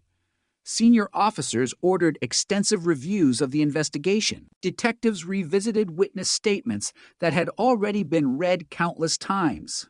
Maps of Wimbledon Common were spread across conference tables once again. Investigators retraced timelines, re-examined physical evidence, and reconsidered individuals who had received only limited attention during the original inquiry. The objective was no longer simply to continue the investigation. It was to determine whether critical opportunities had been missed while so much attention had been focused on Colin Stagg. The review exposed a difficult reality familiar to many major investigations. Once detectives become convinced that a particular individual is responsible, there is always a danger that subsequent evidence may be interpreted through that assumption. Investigators refer to this as confirmation bias, and the Rachel Nichols case increasingly became an example discussed within policing circles. While no officer intentionally sought to ignore evidence, the concentration of resources on one suspect inevitably meant that alternative possibilities received less attention than they otherwise might have. Among the files being reconsidered were reports concerning another man whose name had surfaced during the original investigation but had never become the central focus of detectives. That individual was Robert Napper. At the time of Rachel's murder, Napper had attracted police attention in connection with other matters. He had a documented history of serious mental illness and had previously come into contact with law enforcement for concerning behavior. During the early 1990s, however, investigators examining Rachel Nichols' murder did not possess evidence sufficient to identify him as the offender. Like many names appearing in large investigations, his remained buried within extensive case files while detectives pursued other directions. Unknown to investigators handling the Nichols inquiry, Napper's violent behavior did not end in Wimbledon Common.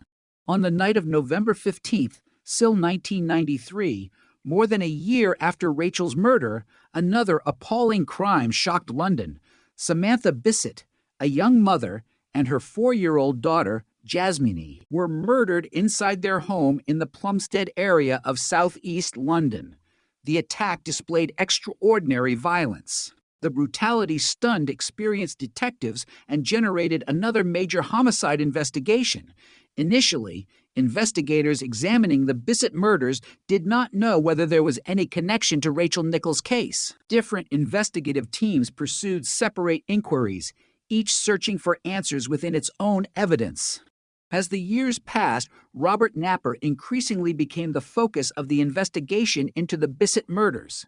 Eventually, overwhelming evidence connected him to that crime, leading to his arrest and later legal proceedings. Medical evaluations concluded that Napper suffered from severe paranoid schizophrenia, a condition that played a significant role in subsequent court decisions regarding criminal responsibility and psychiatric treatment. In 1995, he was detained indefinitely in a high-security psychiatric hospital after admitting responsibility for the killings of Samantha and Jasmine Bissett.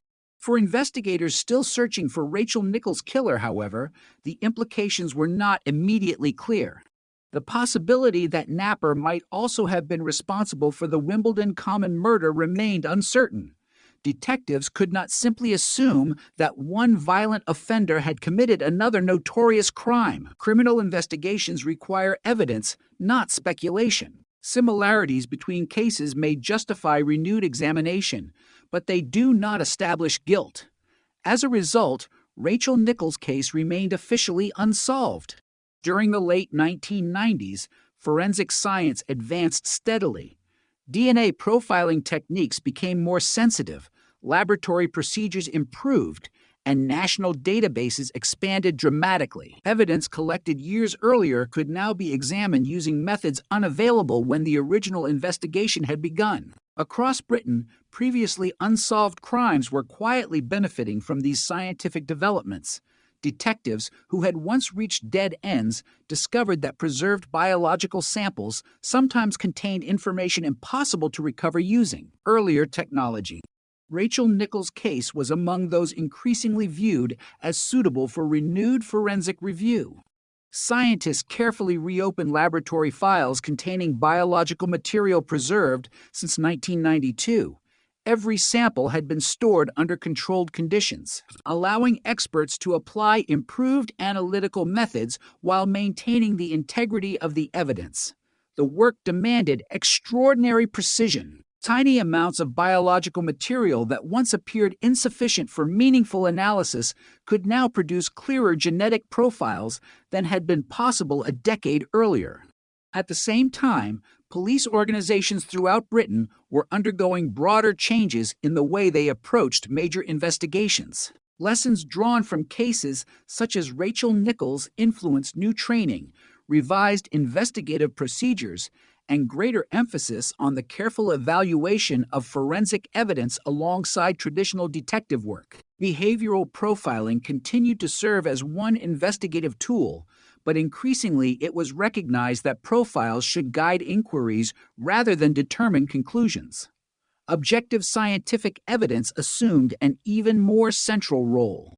Public interest in Rachel Nichols' murder never entirely disappeared. Newspapers periodically revisited the case, often describing it as one of Britain's most notorious unsolved murders. Television documentaries examined both the tragedy itself and the failed investigation that followed. Legal scholars cited the collapse of the prosecution against Colin Stagg when discussing undercover policing and evidentiary standards. Police training courses used aspects of the inquiry to illustrate the importance of avoiding investigative tunnel vision. Although years had passed, the murder continued influencing discussions about criminal justice across the United Kingdom. For Rachel's family, however, the passage of time offered little comfort. Anniversaries arrived with painful regularity.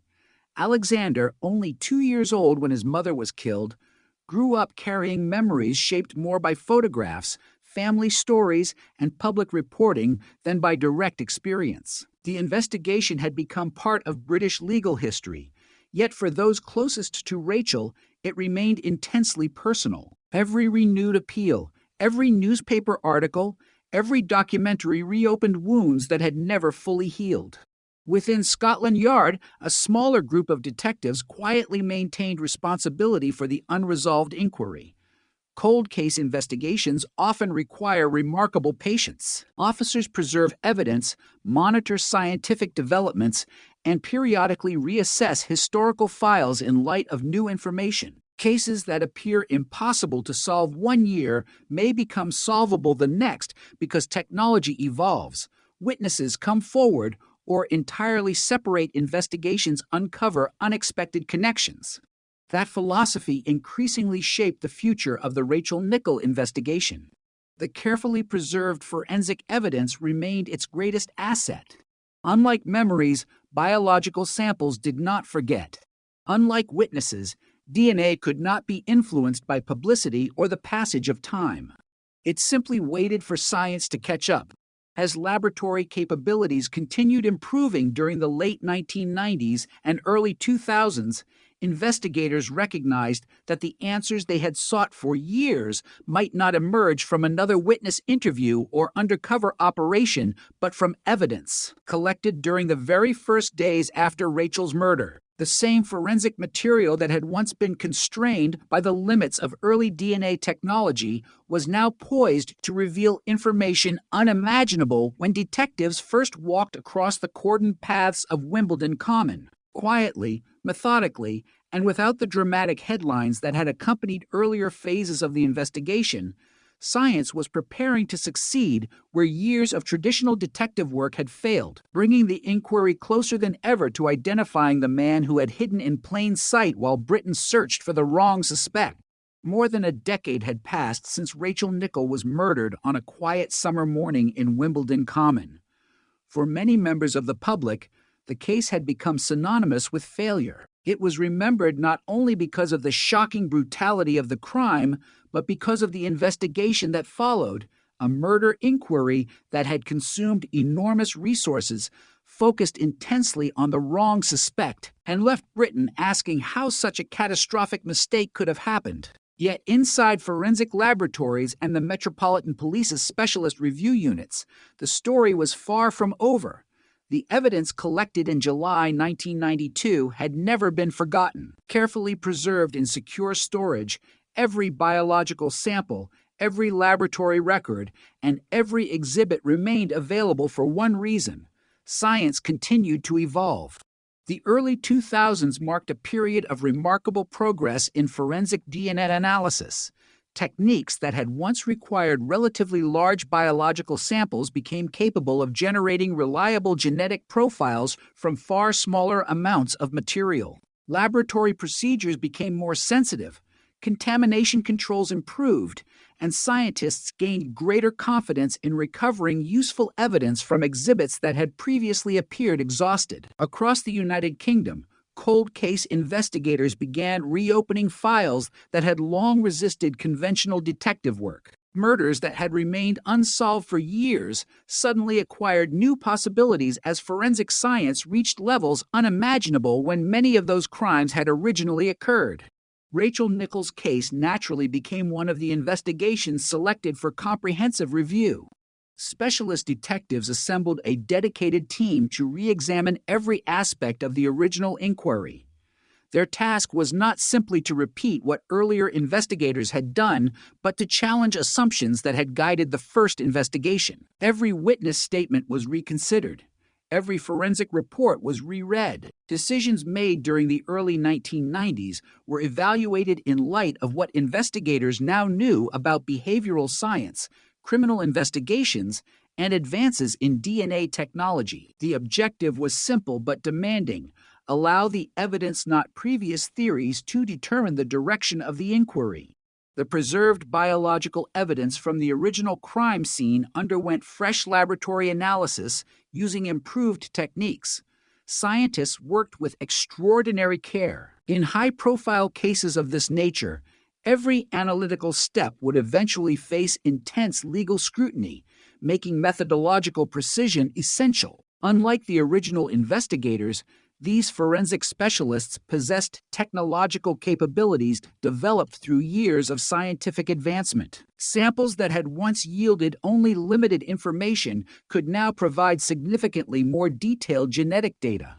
As laboratory work progressed, detectives simultaneously reviewed information relating to violent offenders active in London during the early 1990s.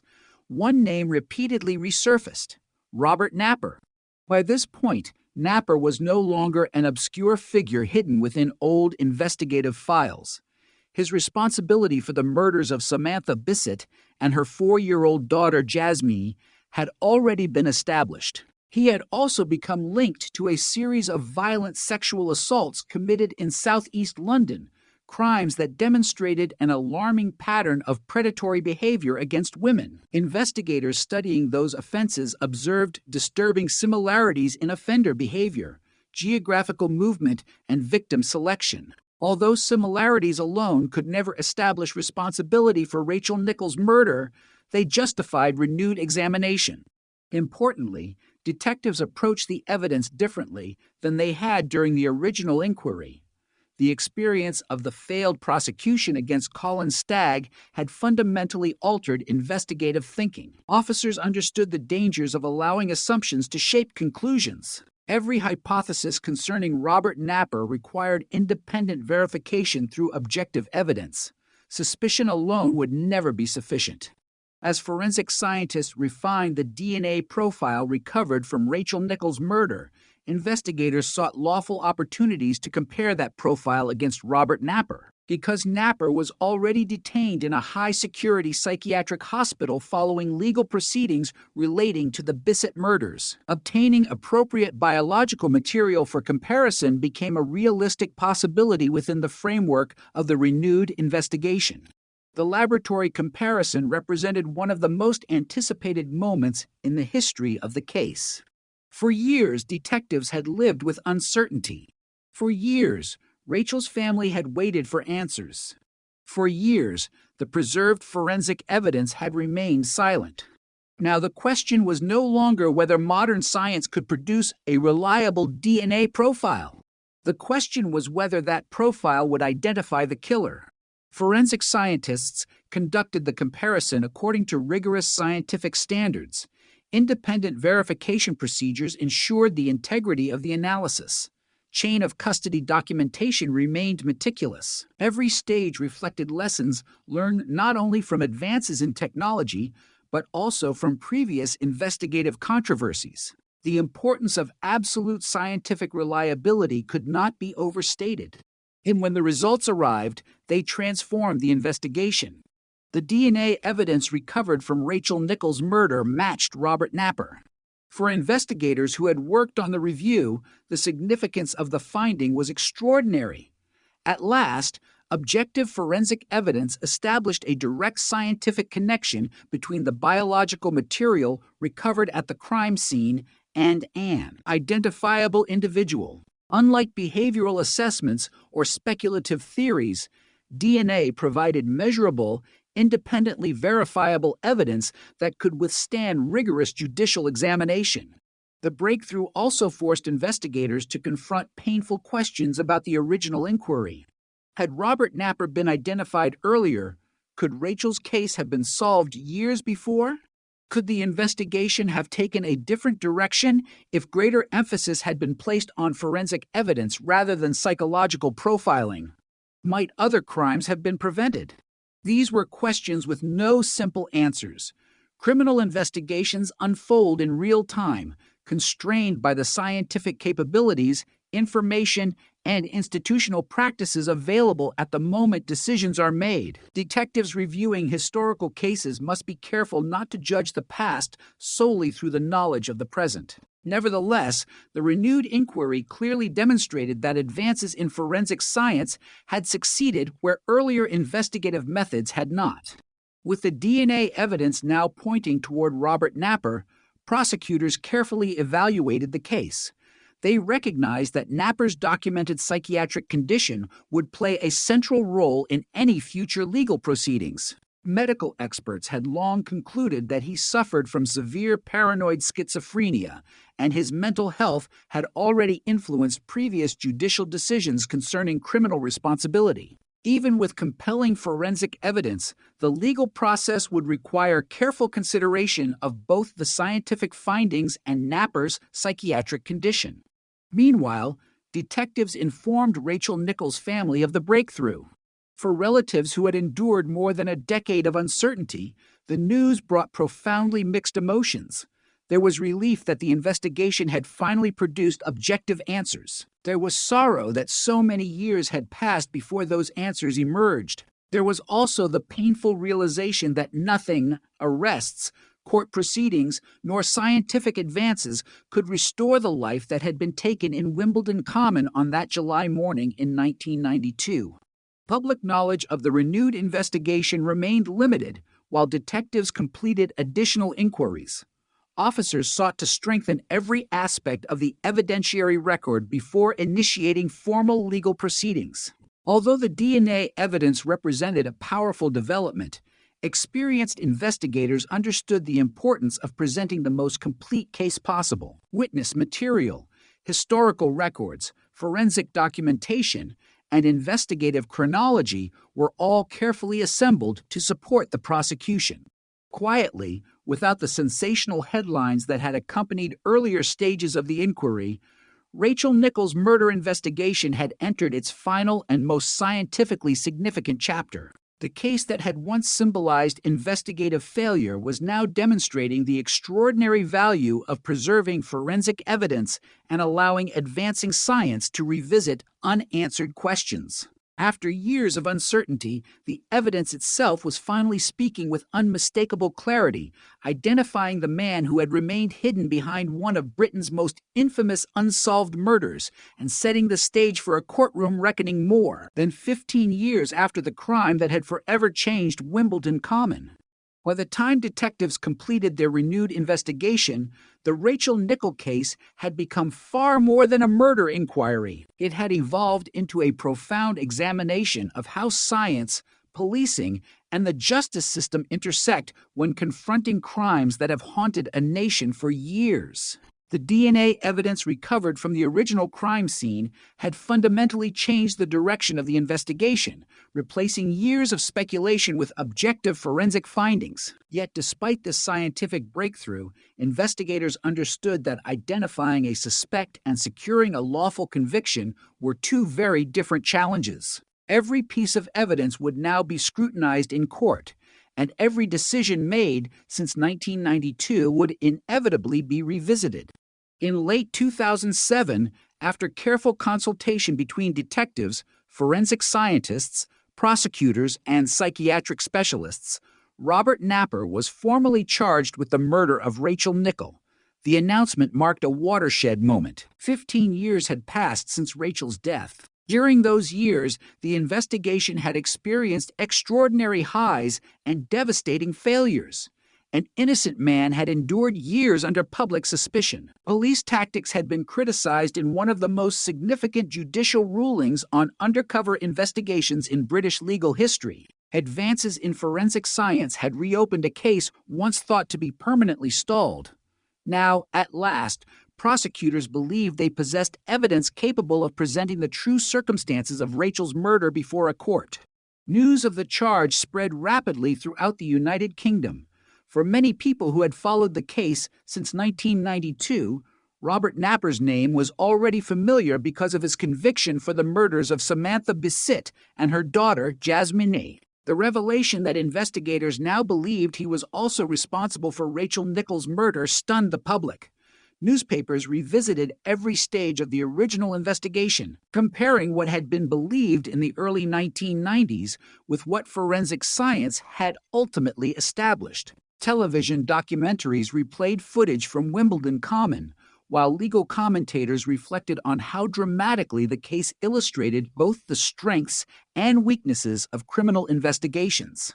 The prosecution's case rested primarily upon modern forensic evidence. Advances in DNA analysis had enabled scientists to compare biological material preserved from the original crime scene with Robert Napper's genetic profile, producing a match that investigators considered compelling. Unlike many historical investigations that rely heavily on fading witness memories, this case benefited from physical evidence collected immediately after the murder and carefully preserved for years. That decision by forensic officers in 1992 to safeguard rather than exhaust critical biological samples proved invaluable. It demonstrated an enduring principle of homicide investigations. Evidence may acquire greater significance as scientific capabilities evolve. Alongside the forensic findings, investigators reconstructed Napper's known movements, his history of violent offending, and the broader context surrounding his criminal behavior. However, prosecutors remained careful not to suggest that previous convictions alone established guilt for Rachel Nichols' murder. British criminal justice requires each allegation to be proved on its own evidence. The DNA findings therefore remained the central pillar of the prosecution rather than assumptions based upon Napper's criminal history. As legal proceedings progressed, another crucial issue demanded attention: Robert Napper's mental health. Medical experts had evaluated Napper extensively over many years. He had been diagnosed with severe paranoid schizophrenia, a serious psychiatric illness that had significantly influenced previous legal proceedings relating to the murders of Samantha Bissett and Jasmine. The diagnosis did not eliminate the need for accountability, but it fundamentally affected how the criminal justice system approached responsibility and sentencing. Courts are required to consider reliable medical evidence alongside forensic and factual evidence, ensuring that proceedings reflect both legal principles and established psychiatric assessments. In December 2008, Robert Napper formally admitted responsibility for the unlawful killing of Rachel Nichols on the basis of diminished responsibility. The plea reflected the conclusions reached by psychiatric experts concerning his mental condition at the time of the offense. The court accepted the plea, bringing one of Britain's longest and most controversial murder investigations to its legal conclusion.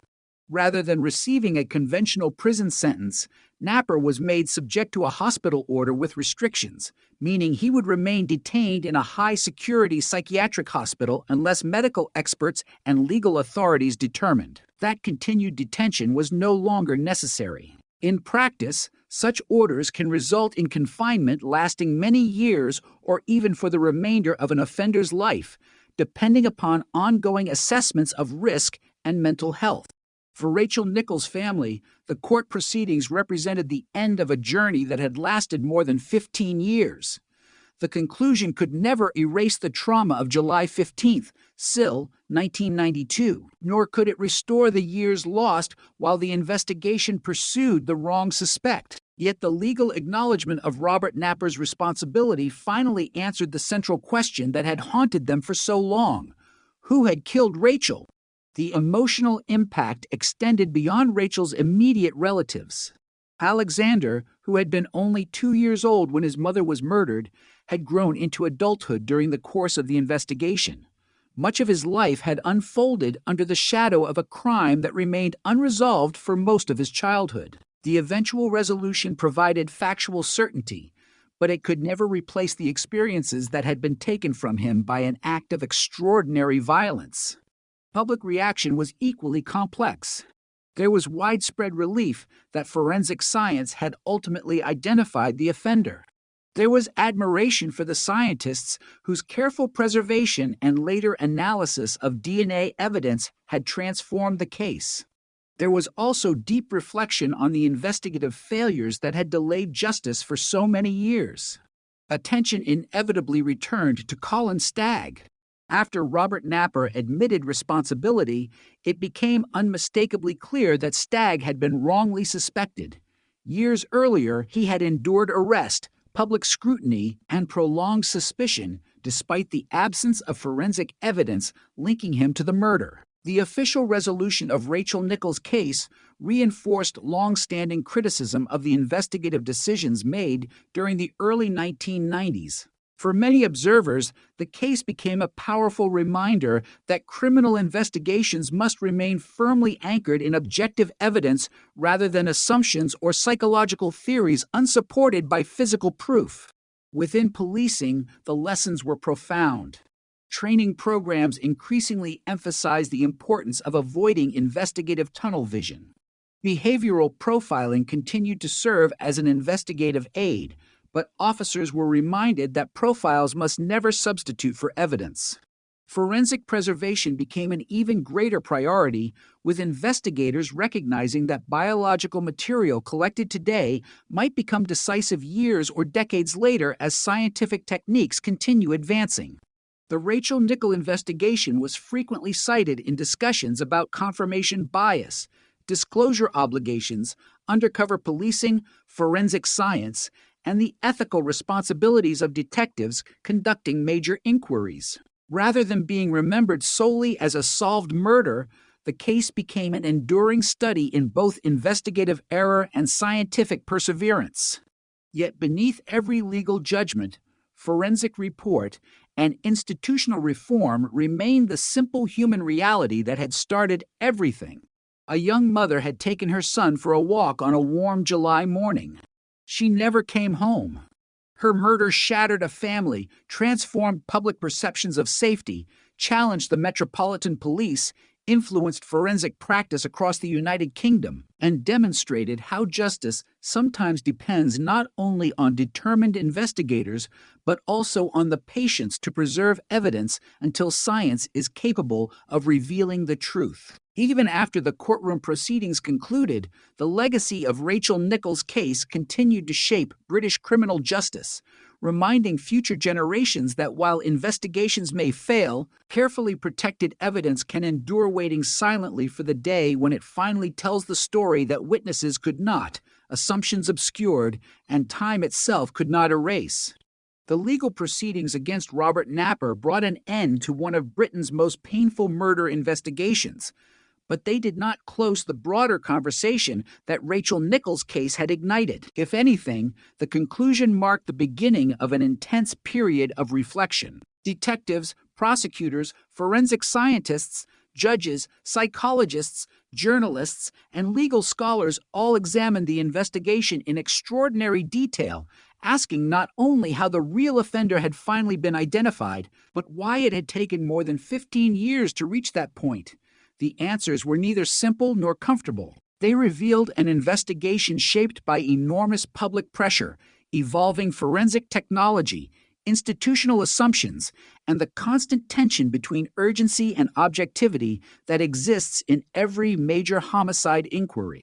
Within the Metropolitan Police, internal reviews acknowledged that the original investigation had been conducted under unprecedented scrutiny.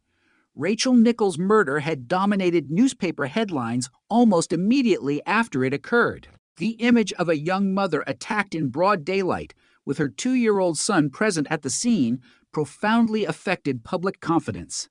Political leaders demanded progress. National media organizations reported every development in exhaustive detail.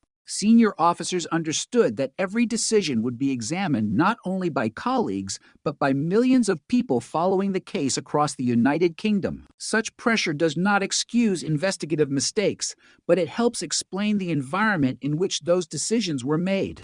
One of the most enduring lessons centered on the concept of investigative tunnel vision. Modern policing recognizes that investigators, like all human beings, are vulnerable to cognitive bias. Once a particular theory begins to appear convincing, there is a natural tendency to interpret new information through that framework. In Rachel Nichols' case, many independent reviews concluded that detectives became increasingly convinced of Colin Stagg's involvement, despite the absence of forensic evidence supporting that belief. As resources concentrated around one suspect, alternative investigative paths inevitably received less attention. The case became a widely cited example in police training programs, illustrating why investigators must continually test their own assumptions rather than merely seeking evidence that confirms existing theories. The role of criminal profiling also received careful re-examination. During the early 1990s, behavioral analysis was becoming increasingly influential within major investigations. Profilers sought to infer characteristics of unknown offenders based on crime scene behavior, victim selection, and patterns of violence. Used appropriately, such assessments can help prioritize investigative leads or identify behavioral similarities across cases. Rachel Nichols' investigation demonstrated, however, that profiles are not substitutes for evidence. A psychological assessment may suggest possibilities, but it cannot establish guilt. Subsequent police guidance emphasized that behavioral analysis should support, not determine, the direction of criminal investigations. The undercover operation conducted against Colin Stagg became another subject of extensive legal and professional analysis. Justice Sir Christopher Ognall's decision to exclude the resulting evidence remained one of the most significant judicial rulings concerning covert policing in British legal history. Cortes reaffirmed the principle that undercover officers may observe and investigate suspected criminal activity, but they must not improperly induce individuals to make incriminating statements through manipulative tactics. The ruling influenced subsequent training, operational guidance, and oversight of covert investigations throughout the United Kingdom. Future undercover operations would be planned with heightened awareness of the legal boundaries highlighted by the Nicholl case. Perhaps the most remarkable legacy of the investigation emerged not from courtroom rulings, but from forensic science.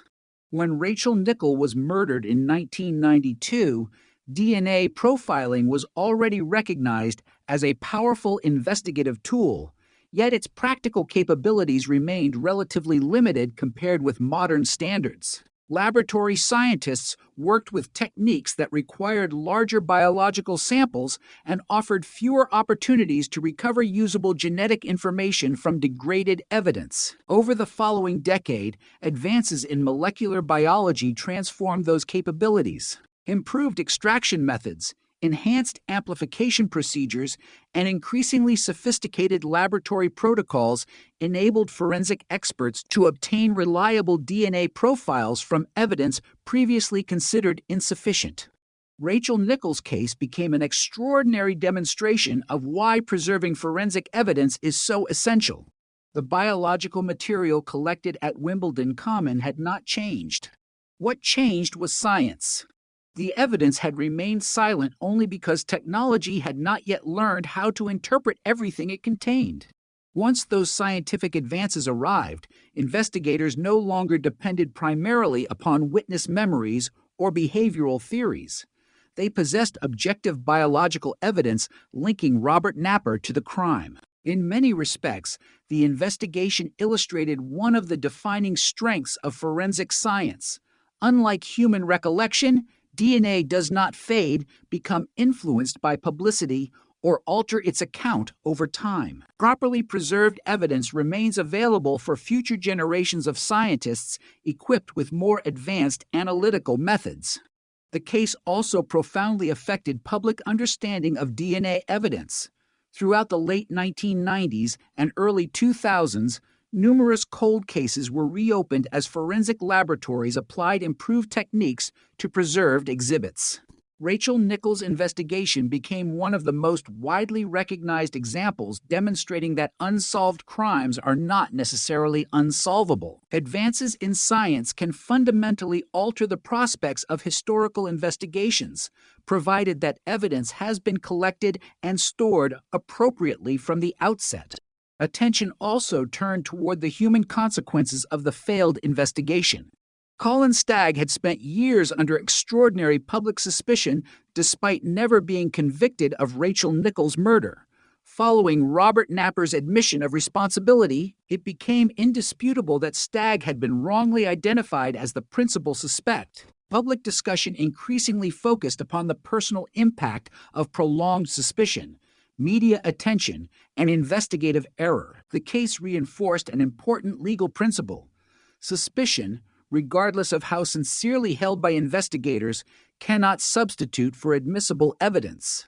Rachel Nichols' family likewise found themselves reflecting on a journey that had stretched across more than 15 years.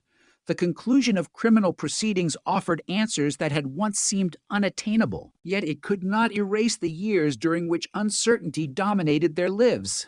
Nor could it undo the emotional consequences of watching the investigation become the subject of national controversy. Within academic circles, the investigation became a standard reference in discussions of criminal justice, forensic science, psychology, and investigative ethics. Universities incorporated the case into courses examining evidence evaluation, cognitive bias, covert policing, and forensic methodology. Police academies studied it as an illustration of how major investigations can evolve under intense public pressure and why institutional safeguards are necessary to reduce the risk of confirmation bias. Forensic laboratories likewise viewed the investigation as validation of long-standing evidence preservation practices.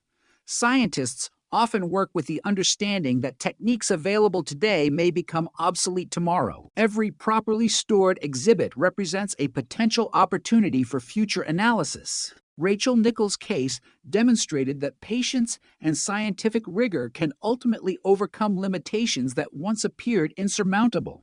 By the time the investigation reached its conclusion, it had left an enduring mark on virtually every aspect of British criminal justice. It influenced undercover policing policies, strengthened appreciation for forensic preservation, encouraged greater awareness of investigative bias, and highlighted the importance of allowing objective scientific evidence to guide criminal inquiries. The murder of Rachel Nichols was no longer remembered solely as a horrifying crime committed in Wimbledon Common. It had become one of the defining case studies through which future investigators would learn how justice can be delayed by human error, yet ultimately advanced through careful science, disciplined evidence handling, and the determination never to abandon a case simply because the passage of time makes answers more difficult to find. Long after the court proceedings ended, Rachel Nichols' murder continued to resonate far beyond the boundaries of criminal law. The investigation had officially reached its conclusion, yet its influence spread into nearly every corner of British policing, forensic science, journalism, and public policy. Cases are often remembered for the crimes themselves, but a small number become turning points that permanently alter the institutions responsible for delivering justice. Rachel Nichols' case belonged to that rare category. It exposed vulnerabilities that many professionals had long understood in theory but had never witnessed on such a public stage. More importantly, it demonstrated that even the largest and most determined investigations are only as reliable as the evidence upon which they are built. Within the Metropolitan Police, senior officers examined the investigation with remarkable honesty. Reviews acknowledged the extraordinary commitment of the detectives who had worked tirelessly in the immediate aftermath of the murder. Thousands of hours had been devoted to witness interviews, crime scene reconstruction, surveillance, and forensic examination. The dedication of individual officers was rarely questioned. Instead, attention focused on the investigative processes that had gradually narrowed the inquiry toward Colin Stagg despite the absence of scientific evidence linking him to the crime. The distinction was significant. Institutional learning depended not upon assigning blame to individual investigators, but upon understanding how experienced professionals operating under intense pressure could arrive at incorrect conclusions. One lesson repeatedly emphasized concerned the relationship between intuition and evidence. Experienced detectives often develop strong instincts based upon years of investigating violent crime. Such instincts can be valuable, helping officers recognize patterns that may not be immediately apparent. However, Rachel Nichols' investigation demonstrated that instinct must remain subordinate to objective evidence. When intuition and forensic science point in different directions, investigators must be willing to reassess their assumptions rather than attempting to reconcile conflicting information through speculation. This principle became increasingly prominent in homicide training throughout the United Kingdom. The investigation also reinforced the importance of multidisciplinary collaboration. Modern murder inquiries depend upon detectives, forensic scientists, crime scene specialists, pathologists, digital analysts, psychologists, prosecutors, and intelligence officers working together while maintaining professional independence. Rachel Nichols' case illustrated the risks that arise when one investigative perspective becomes disproportionately influential. Behavioral profiling, witness testimony, forensic analysis, and detective experience each contribute valuable insights, but none should dominate the inquiry without support from the others. Balanced evaluation became an increasingly important theme in major crime investigations following the lessons of this case. The evolution of forensic science represented another lasting legacy. During the years separating Rachel's murder from Robert Napper's admission of responsibility, DNA technology underwent extraordinary development. Laboratories became capable of producing reliable genetic profiles from significantly smaller biological samples than had previously been possible. Quality assurance procedures expanded. Statistical interpretation of DNA evidence became more sophisticated. National databases increased the ability of investigators to compare crime scene profiles with known individuals. These advances transformed countless investigations across Britain, many of which benefited directly from evidence preservation practices reinforced by the Rachel Nichols inquiry. Cold case units, once viewed primarily as repositories for historical investigations, acquired renewed significance. Detectives increasingly recognized that unresolved murders should not simply remain dormant until new witnesses appeared. Instead, historical investigations required periodic reassessment whenever scientific techniques advanced or new intelligence emerged. Rachel Nichols' case demonstrated that preserving evidence and maintaining comprehensive investigative records could allow future generations of detectives to solve crimes that had resisted every earlier effort. The passage of time, while challenging, no longer guaranteed permanent uncertainty. Media organizations also reflected upon their role during the investigation.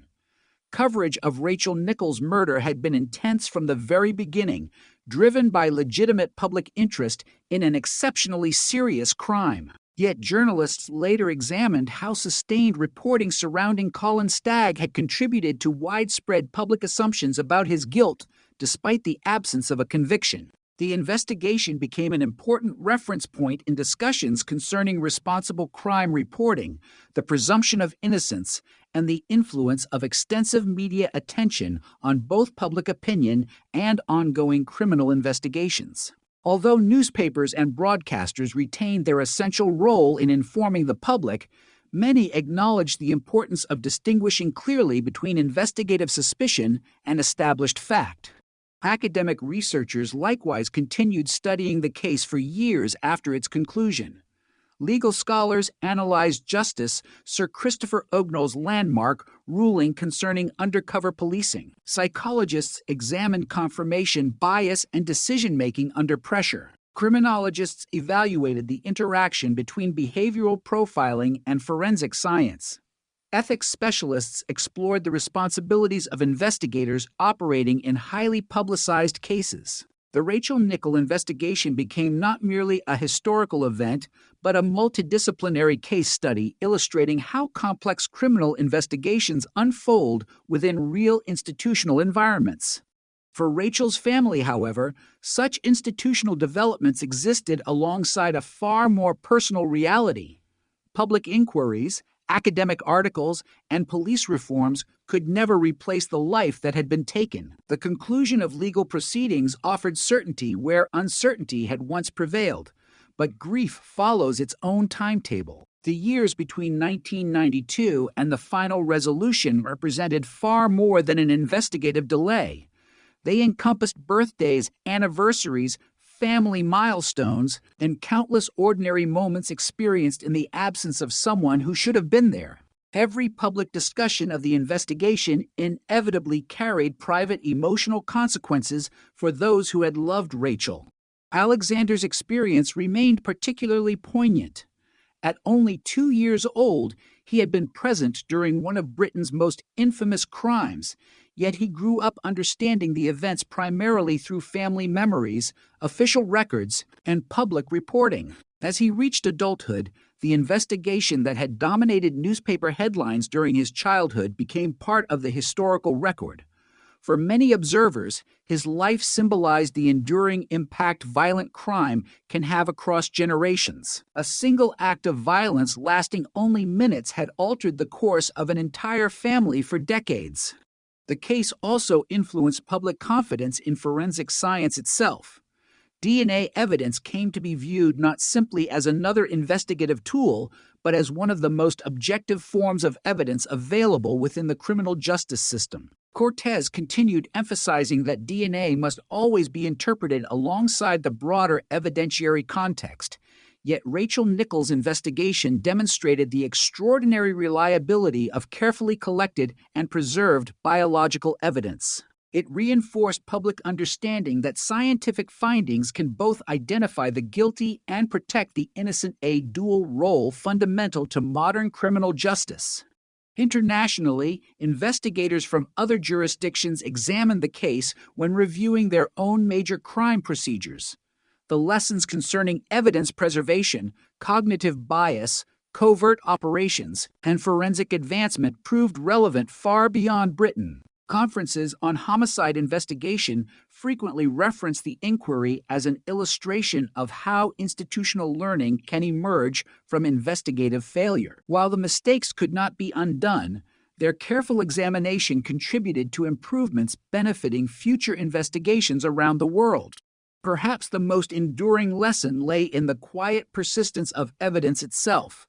Detectives retire, witnesses age, headlines fade, public attention shifts toward newer tragedies, yet properly preserved forensic evidence remains unchanged, waiting for technology capable of revealing what earlier generations could not see. Rachel Nichols' murder demonstrated that justice sometimes advances not through dramatic confessions or unexpected witnesses, but through patient scientific progress measured over years rather than days. It reminded investigators that unresolved cases should never be regarded as abandoned, because the answers they seek may already exist within the evidence waiting only for science, experience, and careful investigation to uncover the truth that time alone could never erase.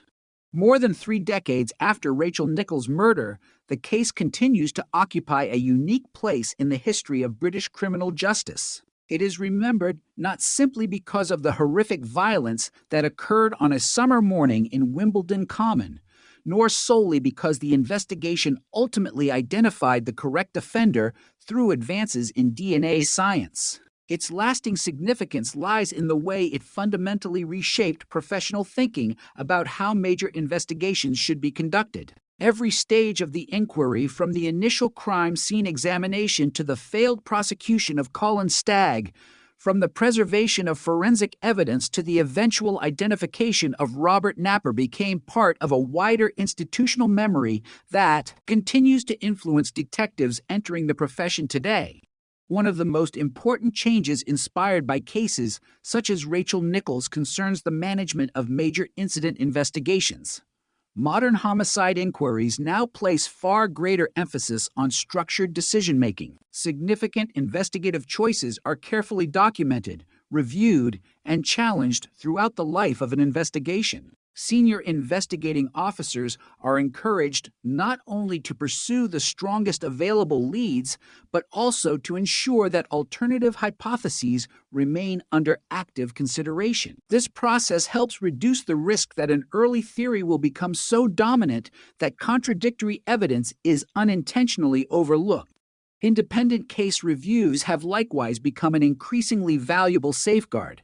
In complex investigations extending over months or years, experienced officers who have not been directly involved may periodically examine the evidence from a fresh perspective. Their role is not to replace the investigative team, but to identify assumptions, overlooked opportunities, or emerging scientific developments that might justify changing direction. Rachel Nichols' investigation demonstrated how valuable such independent scrutiny can be, particularly when an inquiry has attracted exceptional public attention. The case also accelerated broader conversations about cognitive bias within policing. During the decades since Rachel's murder, researchers in psychology and decision science have worked closely with law enforcement agencies to better understand how experienced professionals process information under pressure. Confirmation bias, anchoring, availability bias, and other cognitive influences are now widely discussed during detective training. Investigators are encouraged to recognize these natural human tendencies rather than assuming they are immune to them. Rachel Nichols' investigation remains one of the clearest historical examples illustrating why awareness of cognitive bias is essential for maintaining investigative objectivity. Advances in forensic science continued long after Robert Napper admitted responsibility.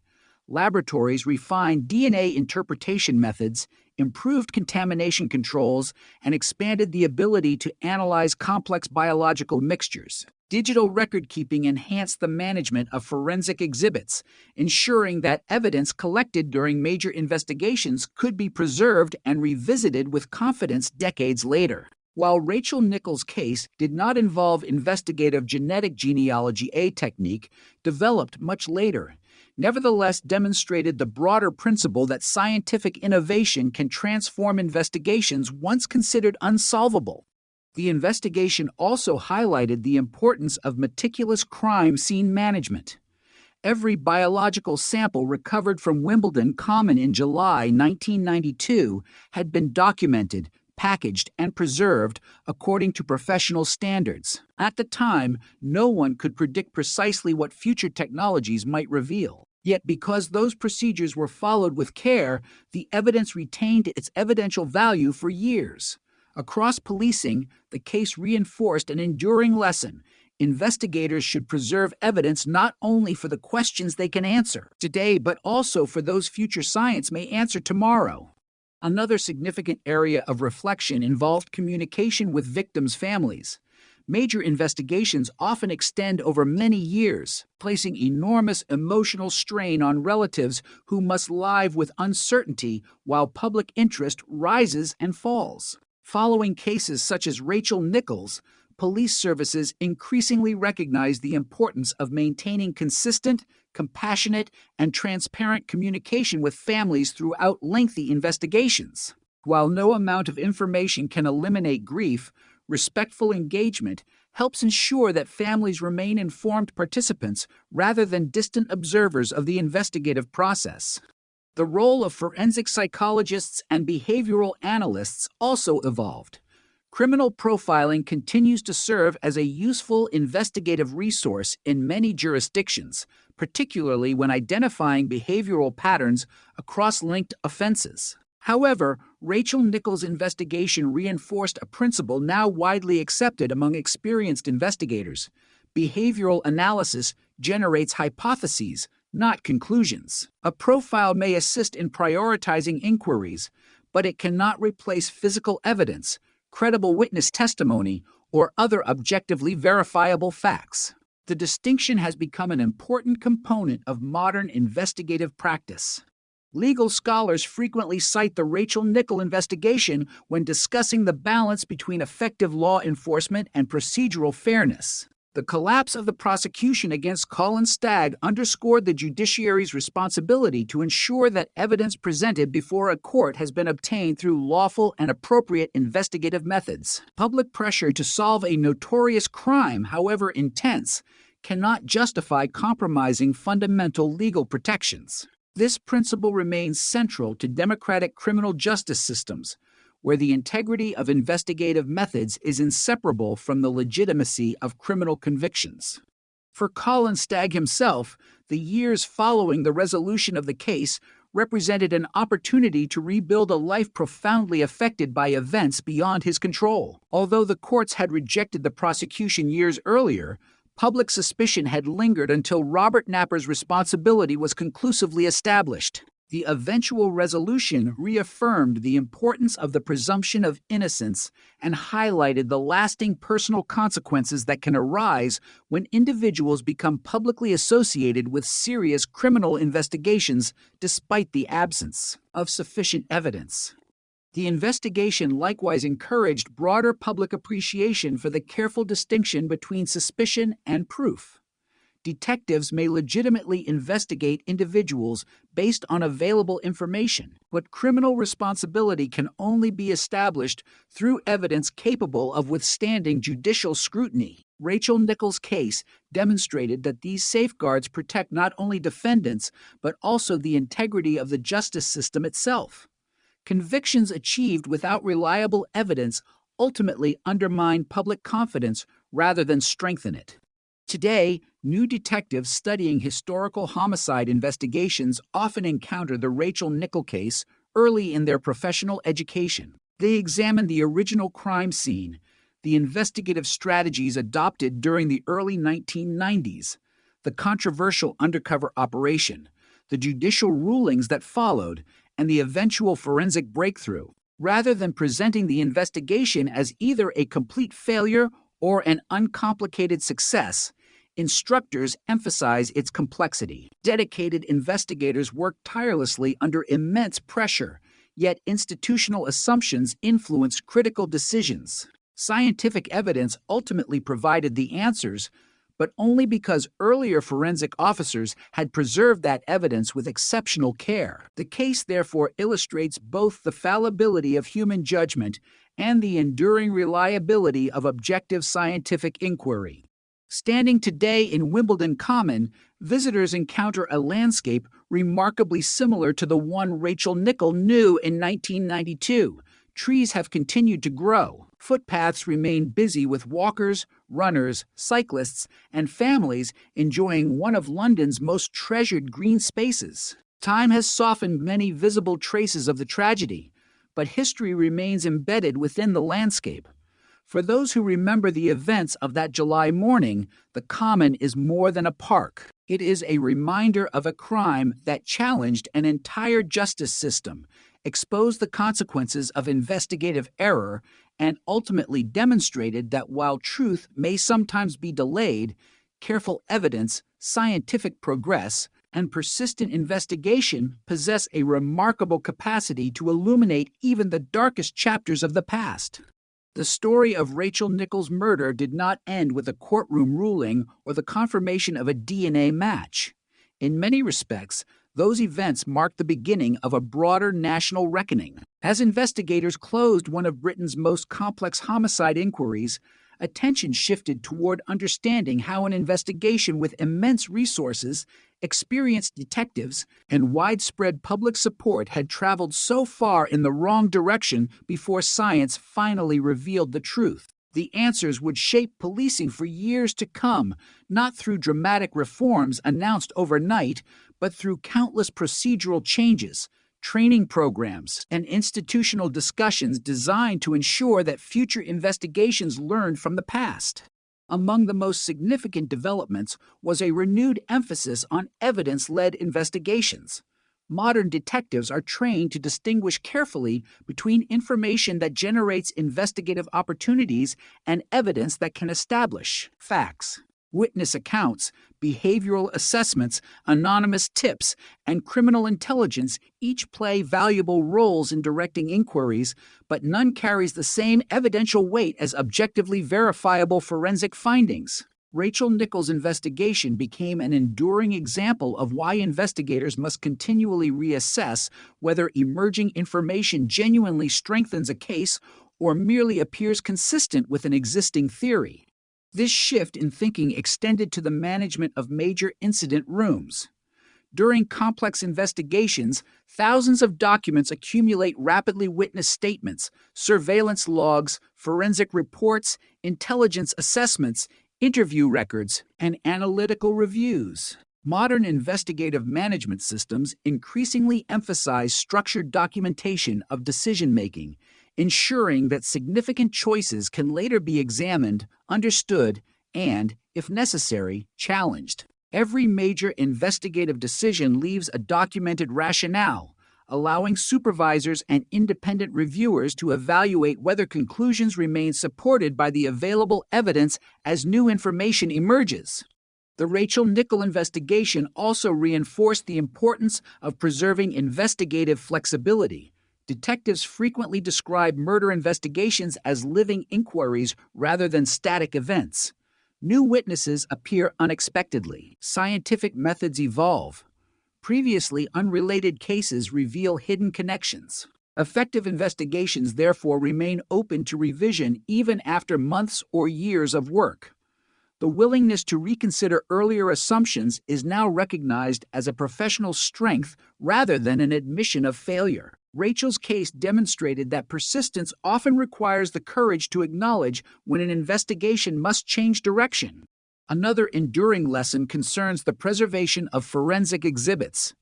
Across forensic laboratories, Rachel Nichols' case is frequently cited when discussing long-term evidence management. Biological material recovered in 1992 retained immense value precisely because it had been carefully documented, securely stored, and protected from unnecessary consumption during earlier testing. Scientists understood that technological limitations existing at the time might not remain permanent. Their disciplined approach reflected an appreciation for future scientific possibilities, even when those possibilities had not yet been fully developed. This philosophy has since become deeply embedded within forensic practice around the world. The investigation likewise highlighted the remarkable relationship between patients and scientific progress. Public attention often demands immediate answers, yet forensic science advances according to research, validation, and technological innovation rather than media deadlines. The DNA techniques capable of conclusively linking Robert Napper to Rachel Nichols' murder were not available when the crime occurred. Investigators could not accelerate scientific discovery through determination alone. Instead, justice ultimately depended upon preserving evidence until science matured sufficiently to interpret it more effectively. This reality underscores a fundamental truth of criminal investigation. Time, while often viewed as an obstacle, can sometimes become an ally when evidence survives long enough to benefit from future advances. Rachel Nichols' case also influenced discussions concerning institutional accountability. Modern police organizations increasingly recognize that reviewing historical investigations serves purposes extending far beyond assigning blame. Honest examination of investigative decisions allows agencies to identify systemic vulnerabilities, improve training, refine procedures, and strengthen public confidence. The willingness to acknowledge mistakes demonstrates institutional maturity rather than institutional weakness. Lessons drawn from difficult cases frequently become the foundation upon which future successes are built. International policing organizations took similar interest in the investigation. Delegations studying homicide investigation practices examined the Rachel Nichols inquiry alongside other historically significant cases involving forensic breakthroughs and investigative reform. Conferences devoted to criminal investigation frequently reference the case when discussing evidence preservation, cognitive bias, covert operations, and multidisciplinary collaboration. Although rooted in a specific place and time, the investigation offered lessons applicable to police services far beyond the United Kingdom. Forensic education likewise incorporated the case into professional training. Students entering forensic science programs learned not only about DNA analysis itself, but also about the broader investigative context within which scientific evidence operates. Laboratory results rarely exist in isolation. They become meaningful only when integrated with careful crime scene examination, accurate documentation, and responsible investigative interpretation. Rachel Nichols' case demonstrated how scientific evidence can both identify the guilty and prevent wrongful conclusions regarding others, a dual responsibility central to every forensic discipline. The investigation further contributed to evolving discussions regarding public communication during major criminal inquiries. Police agencies increasingly recognize that maintaining public confidence requires balancing transparency with investigative integrity. Providing accurate information while avoiding premature conclusions helps protect both the investigation and the rights of individuals who may come under scrutiny. The experience surrounding Colin Stagg reinforced the importance of exercising caution whenever public statements concern persons who have not been convicted of any offense. Journalists covering criminal